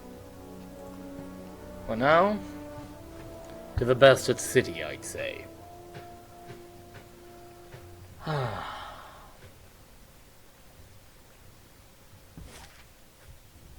To the world map. Ah, yes. Contested lands, Stone Sea, Going Library, Cacophony, Iron Hearth, and the Sentinel Stand, Haven, Sunset Spire, and the Bastard City. Now, I say that it's really unclever right now to ignore a command by the Archon of Justice himself. So to the Bastard City we go, to Tunon's court. It will take you 2 days, 12 hours to complete your journey. Yes. To Tunon's court we go. We wouldn't even have to walk if we just teleported, but then again I effed this up. Oh man, this scene, this looks awesome. Is this the courtroom? Seems more like giant scales. Something out of, well, you know. Kairos' standard, an imposing sight for both conquered and unconquered alike. The Lady Lucretius. This well-dressed older woman stands apart from the milling crowds of nobles. She stares off into the distance, oblivious to approach, until you're right in front of her. Oh, greetings, she offers a reserved smile. And the Lucretius, formerly of Thistleholm. You have a look of someone who belongs here, a Fatebinder, no doubt. She nods. Do you need something from me? Tell me of yourself. I'm the daughter of a noble house. We were wealthy enough to live in the city, but our means beyond that were limited. My mother dealt in fish, textiles, and bronze. By the time I inherited the business was taking care of itself. She sighs. Of course all of that has changed. Thistleholm is no more, and my name has none of its former weight. Even if we were still in business, Kairos' law would stifle our trading rights. Among other things, Kairos' law of quota and sharing meticulously regulates tradable goods. Permits are issued to deserving merchants on an annual basis, but their allowances circulate by design known only to Kairos and Tunon. A former wool peddler may be restricted to selling only copper, and the subsequent year trade fresh vegetables. Interesting. Perhaps it's better this way. How has the Bastard City fared since the conquest? Kairos' forces took the city as we expected them to, without mercy or restraint. The Scarlet Corps spilled more blood than we had to give. We had to tighten our belts when the army replenished their supplies from our farms and caravans. After our surrender, Tunon was kind enough to order grain hauled from the north. That earned him a lot of favor. We've suffered our share of hardships, but it seems that Kairos wants us alive. That's a more generous outcome than some of us were led to believe. What brings a noble like yourself to Tunon's court? A frown cracks her pleasant demeanor. Like the rest of the frightened inbreds here, I came to see Tunon and ask him to right a wrong. My manor was destroyed during the conquest. I told the adjudicator my vows, but we didn't exactly see eye to eye. What is Thistleholm? A great sigh deflates her. It was my family's ancestral hall. The old stones dated back to the years when the Bastard City was naught but a dozen roofs and wagons clustering for warmth. Compared to the houses of the great lords, it was nothing special. Age had softened the wood, and its queer placement in the warehouse district set it apart from the finer grounds, where lords and ladies strolled for amusement. It was a mess, but our mess all the same. I would invite you over for tea, something even stronger, perhaps even, but it would only disappoint. You'll find naught there but a gaping hole. What happened? Collateral damage happened. When the adjudicator cast his judgment on the bastard city, he destroyed the districts of the corrupt merchant kings, their manors, counting houses, and yes, their warehouses. Aged, dignified Thistleholm collapsed as a massive sinkhole opened up under her foundation. The bastard city's laws may not have been perfect by Kairos' standard, but my family followed them with respect, and never took a coppering more than we deserved. I can't help but feel that my estate was not the criminal Tunon had in mind during his sentencing. So what are you going to do next? That's the question, isn't it? I appealed to the adjudicator, thinking he would see reason. After considering my case for all of 8 seconds, he awarded me a belt of rings and a plot of land on the outskirts of the city. Tunon told me to build anew and start farming. Farming! Can you believe that? She shakes her head. It's not even I'm opposed to labor, but we're in a war. I can't have the Scarlet Chorus breathing down my neck, raiding my crops and Kairos knows what else. Tunon's word is Kairos law, whether you think it fair or not. Don't I know it? She huffs, meaning no disrespect to you or your office. I never questioned the power of Tunon's word. I've come from a long line of smart, ring-savvy merchants, but even I can't reconcile Tunon's justice with Kairos' law. There's something wrong about it all. Maybe Tunon knows something I don't, or maybe she trails off. Shaking her head in doubt. What do you mean? People come here for justice. They usually get a version of it, but it's Tunon's version, not theirs. Half of the time they don't even get what they wanted after the ruling in their favor. She shakes her head. The deeds to a farm, for instance. Not to put my own ignorance on display, but if more people knew how Kairos' law worked, they might not come here seeking a ruling at all, even a fair one. Tunon is a servant of law, but he's the overlord's vassal as much as any of us. Sometimes it seems like he uses his position to twist everything in the Empire's favor. We're just pieces on a board, and he can move us wherever the law justifies that we stand. That doesn't sound, well, legal.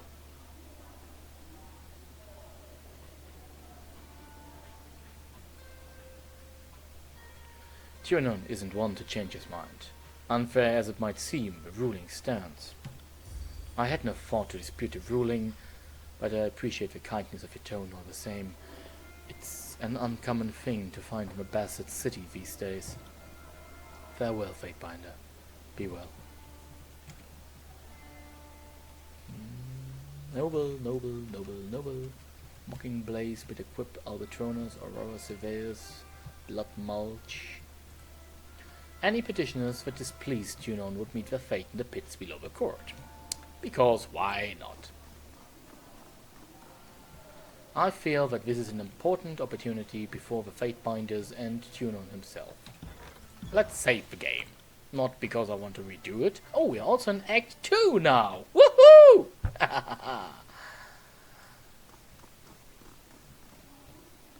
Let's see. We've arrived then. You call yourselves officers of Kairos' army, but your conduct falls short of my expectations. The court finds your accounts of Vendrian's well lacking, rife with misdirection and fallacy, fouled with baseless accusation. The shadows beneath Tunon's cloak darkens and flare around him. Murmurs of unease erupt in the court. Your Honor, I have relayed the events as I experienced them. You can well imagine why my version conflicts with his. She makes a dismissive gesture to the Scarlet Chorus representative. On my honor, and on that of the great general, I would sooner snap my sword than perjure myself before you, Archon. Oh, so you imply that falsehood comes easier to my lips than yours? You're a fool if you believe the Archon of Justice won't free through lies because the disfavored think themselves better than an honest gang. Silence. The contradictions in your statements will be examined, and falsities threshed from truths. If we find you have perjured yourselves, Blood and Mark will see to your fate. Blood and Mark is Kairos' knife in the shadows, the unseen drop of poison that enforces the Overlord's will. He reports to Tyranny the Adjudicator, serving in his capacity as the final word to those who hold Kairos' law in contempt. Few know the origin of the Archon of Shadows, or how Kairos maintains a hold on him. Those who anger the Archon never live long past sunset. The Archon turns, and you feel his gaze upon you. Fatebinder, we will start with the matter of the Archons. Graven Ash and the Voices of Nerat have declared war upon each other. In addition to violating Kairos' peace, they have thrown the conquest of the Tears into disarray. By all accounts, these hostilities began shortly after your arrival. Tell us what transpired. The Archons could not agree on who should lead the siege, and descended into accusations of treachery. It seemed a mutual spat. The disfavored were more deserving of the honor. Our tactics and training outmatched the Vendrian Guard at every turn. What balderdash! The disfavored couldn't tip over a straw head if they had a week to strategize. Our howling mob was better equipped to overwhelm the Vendrian Guard. Our recruits were ready to throw themselves at the enemy. If only Ash and his legions would agree to a plan. The Fatebinder presents testimony. I warned you both against speaking out of turn. Something more than a mere disagreement unraveled this campaign. But I will return to that in time. Let us speak of Ascension Hall. From all accounts, it would seem you were instrumental in its capture, or so the petitioner of the Scarlet Chorus testifies. The disfavored commander has a dimmer view of the matter. Lend me your perspective. I joined with the Scarlet Chorus. We took the Citadel with an unstoppable advance. The edict meant certain doom if the siege failed. So why, when your survival depended on it, did you join your strength to the Scarlet Chorus and not the elite disfavored? The Voices of Nerat was willing to win the Citadel at any cost. Ash values his army more than his duty to Kairos. For a long while, the Adjudicator hovers in silence, shadows trailing from below his robes. I will consider this testimony at length. The court thanks you for it. Is there anything you wish to add at this time? I have told you all that I know. Your testimony is accepted by the court. The statements of our guests raise questions in my mind. There is much about this campaign that has caused me to wonder. A shipment of iron weapons was short on arrival. Where coveted iron is concerned, I don't believe it to be a clerical error. One of my agents recovered this seal in Echo Call. It belongs to a merchant collective. Lethian's Crossing is teeming with their kind. If you would root out treachery, I would advise starting there. Petitioners, leave us. I would have a private audience with the Fatebinder. Ascend and join me. You will find the way opened. Oh.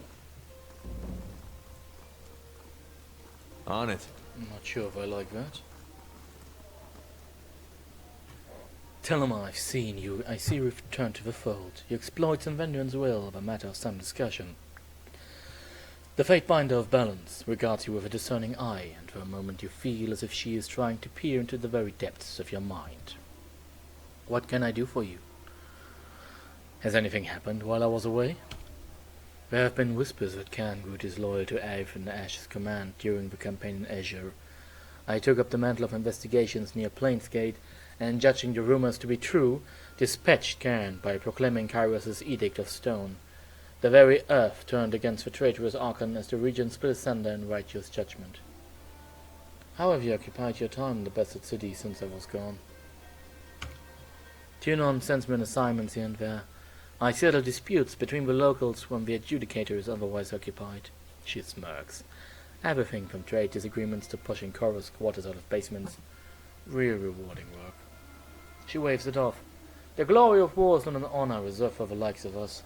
We're the fish swimming in Tunon's wake, picking up scraps along the way. We're rather large and imposing compared to the bottom feeders of the tiers, but fish all the same. I have some concerns about the war. You are free to share them in my confidence. She leans closer. Our armies squabble at each other's throat. Divided, we cannot win. I'm less concerned about the armies than the Archons themselves. There can be no order when mountains collide. Who would you see as champions? Neither. They're both at fault and equally inept. Her mood darkens. And then who would lead our advances, or be left to deliver Kairos' peace? Would you wear this responsibility as a crown upon your head? You may find it a heavy burden to bear. You misunderstand my intent. Do I? Farewell then, Kellio. Fatebinder, you return. Rogaluz looks at you up and down with an inscrutable expression. You look as if you have questions for me to untangle. Ask. I feel generous. What can you tell me about the old walls and the Bane? With which should I start? Tell me about the old walls. We know little enough about the ancient structures, save that they predate all historical records. The forbidding ruins crisscrossed the tiers and north alike centuries before we raised our cities. The only one old enough to guess is likely Kairos. And the Bane? The Bane are found in the old walls, but much of their defining qualities still escape me. They are creatures of smoke, claw, and fang. If you find yourselves unfortunate enough to fight one, remember that spells are effective against them, but grab the attentions of others lurking near. Let's discuss something else. Where did you study when you were younger? I've been a ward of the court for as long as I've been aware. As a child, I demonstrated wholly perfect recall, and I absorbed all that Tunon and my tutors had to offer. I remember hating all the lectures and wishing I could learn at my pace. Funny how I envied the sages of the tiers, how they could spend their whole lives reading and never exhaust the library. Of course, now the Vellum Citadel is nothing more than a burning waste. What do you think about the other Fatebinders? You'll need to be more specific than that, I'm afraid. There is, on last account, slightly more than a handful of us. What's your opinion of me? I've pondered your impulsive nature. It vexes me constantly. Your support of a Scarlet Chorus only affirms my belief that you are among the more severe and unpredictable members of our office. You'll need to be more specific. I'm the Fatebinder of War. Nunavald's keen, brash, and hearty braggart with a fondness for bloodshed. He can be utterly unbearable at times. His justice is fair, even if he skews towards rather exacting and uncompromising punishments at times. And of balance? Kaleo is the finest among us. Her discernment is beyond reproach, and she is perhaps Tunon's favorite. She has a mind for suspicion and observation that makes others uneasy. We who operate within the confines of the law have nothing to fear, of course. Let's talk about something else. Farewell, then.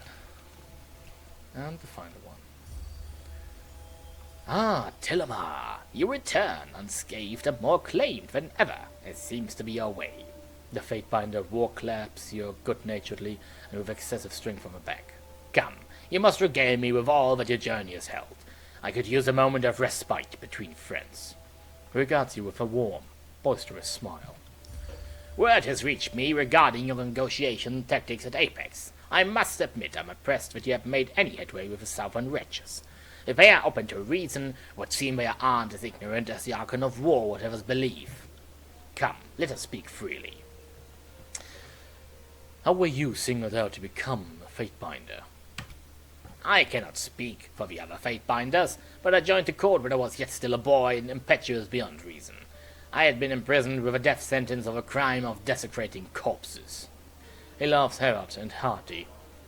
It was nothing so exciting as you're no doubt imagining. I was merely burning corpses that awaited burial. Before the local authorities could see me to the gallows, the adjudicator claimed me a great talent, waiting to be realized, needing only to be steered. Why was it a crime? There was a time when even the Northmen were of superstitious stock, a time before Kairos brought reason to the realms. The people of my city believed that, without proper rites, I was cheating our fallen warriors of returning from the land. It's a good thing Tunon spared you. As I have said, the Adjudicator saw within me something of rare value, as is true for us all. You as well were chosen for our great court, for which I am grateful. As the Fatebinder of War, I rely heavily on your talents. Let's talk about something else. I'm curious about Tunon's masks. They can be rather unsettling, can't they? Even to one such as me, but I can assure you the innocent need not fear the objective, emotionless gaze. What of the Adjudicator's mask specifically would you like to know? Have you ever seen Tunon change his mask? In the way that you or I would change our raiment? No, not as such. And yet I've seen the masks shift. They switch without the Adjudicator or anyone so much as laying a hand on them. It's not something you can watch unfold. After a time, you merely realize that it has already happened. There is work enough, but we shouldn't occupy ourselves wondering about mysteries. Tell me then about the Silent Face. The Silent Face is the face that Tunon shows us now, and for that we are fortunate but now beyond relief. The Silent Face is a patient face, a face for listening as Tunon presides over all matters brought to the court, taking great pains to ensure all sides of an issue are heard. Tell me about the Face of Resolve. Tunon's last known donning of the Face of Resolve was the moment he judged and called ruin to half the districts of a bastard city. Since then he has ruled our northern tier justly, calmly, and with efficient diplomacy. Tell me about the face that is no more. Tunon is said to have worn a third mask in aeons past. I've heard rumors that the face displeased Kairos, and thus was destroyed, as happens to all persons and objects that displease our overlord. Let's talk about something else. Could you remind me of the history and origin of the Fatebinders? The seasoned warrior rubs a finger against the line of stubble along his cheek. We are a relatively young order, though we have spanned these past 2 centuries. While the voices of Narad and Gravenage need armies to execute their will, Tunon wields but a modest court of vassals. We exist as the extension of his law. There is no place in all of Territus beyond our judgment. I've claimed to spy at Vendrian's will. So the court's whispers are true. The Fatebinder rubs his fingers along the underside of his chin, pondering his thought with a great weight. After a moment he offers you a wistful sort of smile. Someday I would like to witness for myself his tower that has risen above the realms like a blade thrust into the sky. I would hear of your past victories in the war of recent events. Have you not tired yet of my tales, Delamar? I do admit I never tire of telling them. He laughs, hearty and deep. Very well then, let me be champion of feats of my conquest. Let the glory of Kairos' reign fall on any ears that would hear it. Certainly the highest honor bestowed upon me was the right of proclamation. When Kairos decided to punish the disfavored for their refusal to sally forth and finish off the unbroken of Stalwart, I was chosen to read the Edict of Storms. Those killing winds of dust, grit, and sword will rage across fallen Stalwart until the ruling regions are broken. They call the realm Blakegrave these days. If you ever visit, you'll no doubt realize why. Nunaville lets us chuckle. Evidently, one or more of the regions persists in living. I see. Farewell, then, Nunaville. It seems there's but one thing left for us to do. Talk with the great Adjudicator. And talk we will. Even if he wouldn't want me to talk to him.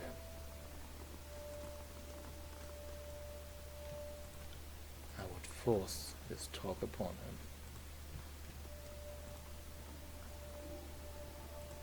This civil war, this feud, is an insult to Kairos' peace. It should not have taken the better part of a year to silence the last vestiges of the Oathbreakers. I agree, Your Honor. Our allies squabble while our enemies regroup. It falls upon the court to measure the extent of the damage, and to execute the agents of disorder.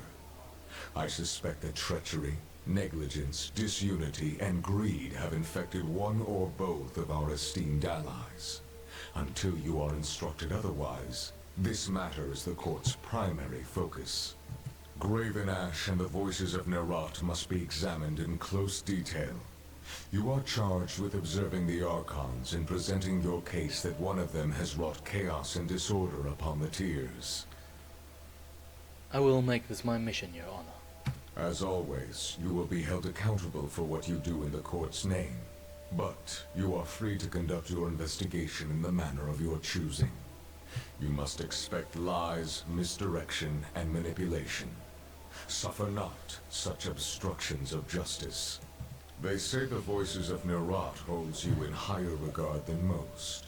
Use this alliance to enter his confidence. It seems unlikely the Archon of Secrets is more honest with friends than with rivals, but to his friends, he has been known to divulge much. The disfavored will likely be less cooperative with your investigation. They will no doubt assume Graven Ash's honor is beyond reproach, which is all the more reason to scrutinize the Archon of War closely. And if the ironclad forces discourage your inquiry, I charge you to make them talk. Speak their language of battle if you must. I shall speak with the Archon of Secrets. Your fellow Fatebinders have been busy acting as my eyes and ears. I have a few leads for you to follow. You should, of course, speak with your brothers and sisters of the court if you need further counsel. The disfavored have made use of the Sage's network of dovecotes and messenger birds as they come under capture. I've heard multiple claims of strategic communications gone missing. The Sages are broken, their citadel in flames, but they were not slaughtered to the last. Some of their numbers still congregate around the smoking husk of their burning library.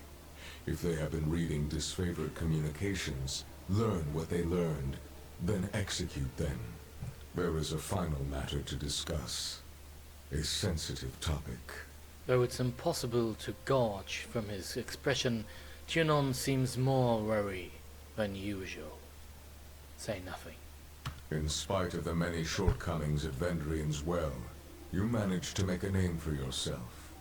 You proclaimed an Edict of Kairos, resolved its demanding conditions, and ascended the mountain spire. Congratulations, you've just recapped the plot of the past 7 hours. Any one of these feats would be worthy of recognition by the highest authority. You managed to accomplish 3. Tyranny hovers in observance, awaiting a response. I was only doing my job, Your Honor. Your sense of obligation to your role is admirable, but modesty will not recommend you to the task ahead. Whether by design or by accident, you have captured the attention of Kairos' army and the local Tiersmen alike. This is no small opportunity, and the court charges you with exploiting your new standing to its fullest potential. You have a title in our hierarchy. However, it's a little-known secret that one's standing in the world is determined by their infamy, their deeds, and how they come to be known. Mind this notion as you bring justice to this lawless frontier. There may come a time when your deeds speak for you louder than any title. Whatever you did to capture the attention of the masses at Vendrian's Well, I would encourage you to do so again. Understood. I will be known as a champion of justice. Good. It falls to us to set a new standard for these southern barbarians. You are dismissed. Should the court have need of your presence, you will receive word. Go forth and do my bidding, and bring glory and honor to the Tiers in Kairos' name. Tyranny raps his gavel against the floor, a singular note resounding throughout the hall. The dissonance of war.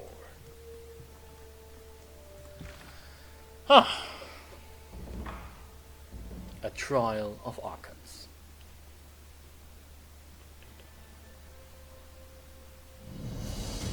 The voice of Kairos complete. Yay! Hide completed, please.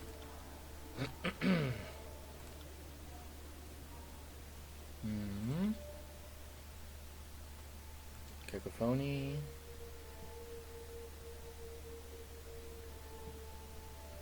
Well, we already know that on the one hand, how strange, all uncovered evidence with Blissiteer, we actually have evidence of the wrongdoing of the voices of Nerat.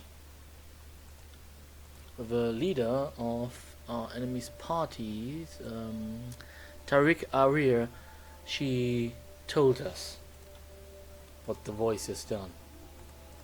How strange when Tarkis Ari, yes, she told us. How strange indeed. Yay, Tunon likes us! Graven Ash doesn't. And the voices of Narat, well, does and hate us in an equal way.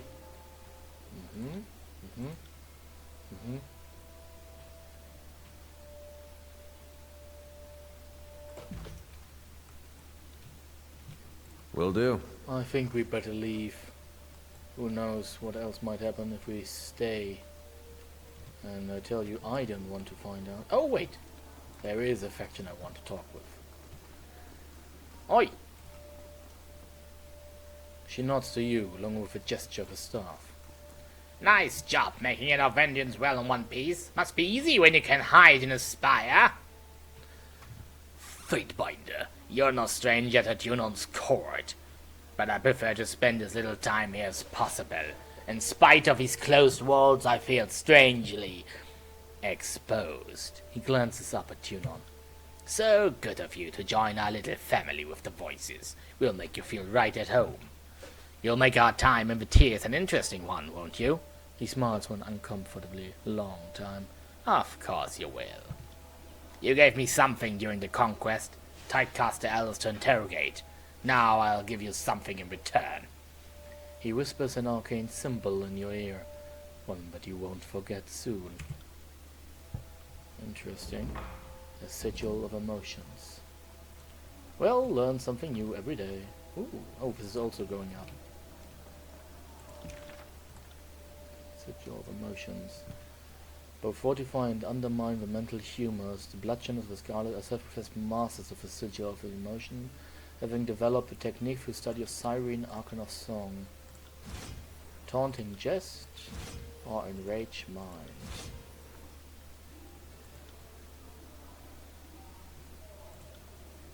So it does a little bit of damage and it taunts the enemy. Sigil of illusion, spectral blur, or false spit. Sigil of force we already had. Concussive bolt.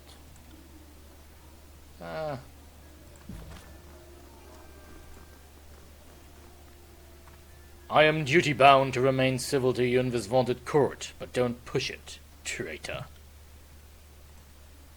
Aurora avoids making any eye contact with you, but instead carries on speaking with her company. Fatebinder. The lieutenant gives you a curt nod. I am ill at ease in this polished hall, but I admit that it's a reprieve from the battlefield and training grounds. If Ash needs me to stay here and represent his interests throughout the occupation, then I'll be up to the task. Yes, thank you, because I didn't know why you were here, did I? Too bad. Damn. Whoa. Something's happening. Something's happening. Welcome back, kid. Amusing as it would have been to watch the edict drop, I guess I'm glad you lived. Bladen Mark, Archon of Shadows, rouses from a faraway stare. Turning to face you with a wry smile, though he stands still, he seems to sift in and out the shadows that shroud him. Sided with a Scarlet Corps, sir. You like secrets and trickery. The Archon gives you a long stare, punctuated at the end with a short sneer.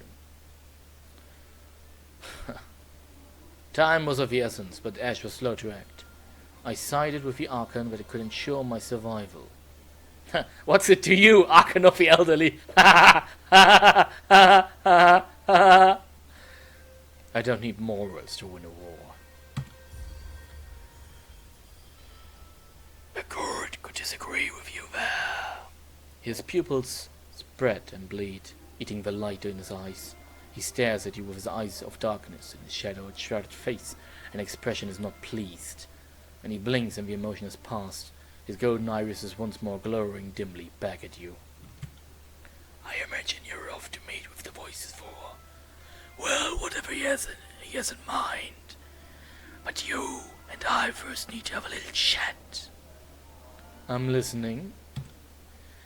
Everyone's keeping an eye on you, because you did something nobody has done before. Got a guess as to what that might be? I'm the first Fatebinder to awaken a spire of the old walls. You're not wrong. That was definitely a shock, but I doubt it's the sole reason you've made the tears tremble. Proclaiming an edict isn't new, neither surviving or resolving the commandments of an edict. But you're the first to proclaim and resolve the very same edict, and it didn't kill you. In one fell swoop, you survived your second edict, resolved the very one you had proclaimed, and woke an arcane structure that had slept for several centuries. And now I go on your short list of people who stand out as potential problems. More or less. Mostly more.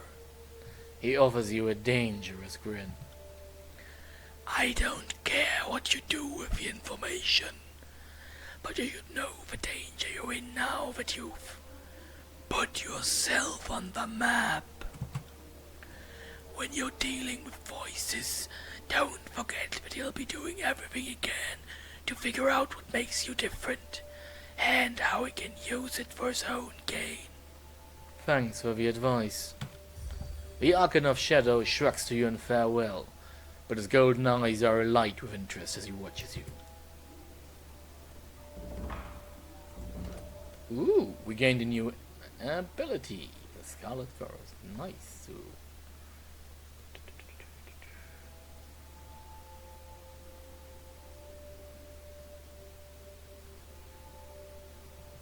Interesting. Was impressed by cunning ways, dismayed by what's action, appalled by what's in action. I see. Well, nothing to do now but leave.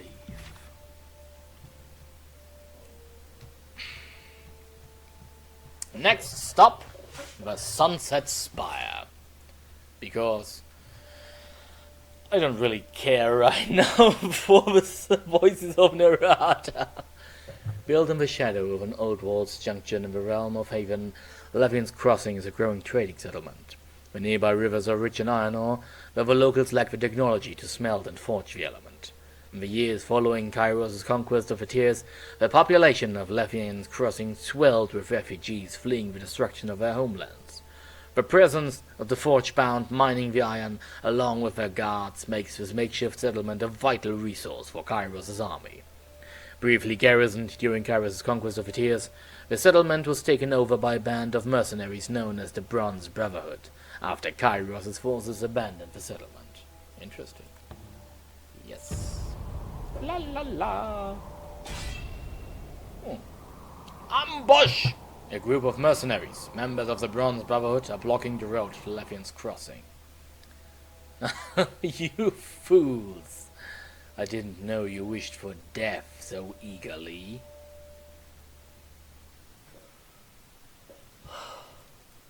On it. You know what? It's been about 4 hours, and I'm really exhausted. I say we continue, seeing as we are currently in the starting areas of Act 2, with this the next time when we stream on Victory Assured. This is Let's Play Tyranny. I'm Richard Ehrman, and I thank you for watching. Good night and good fight.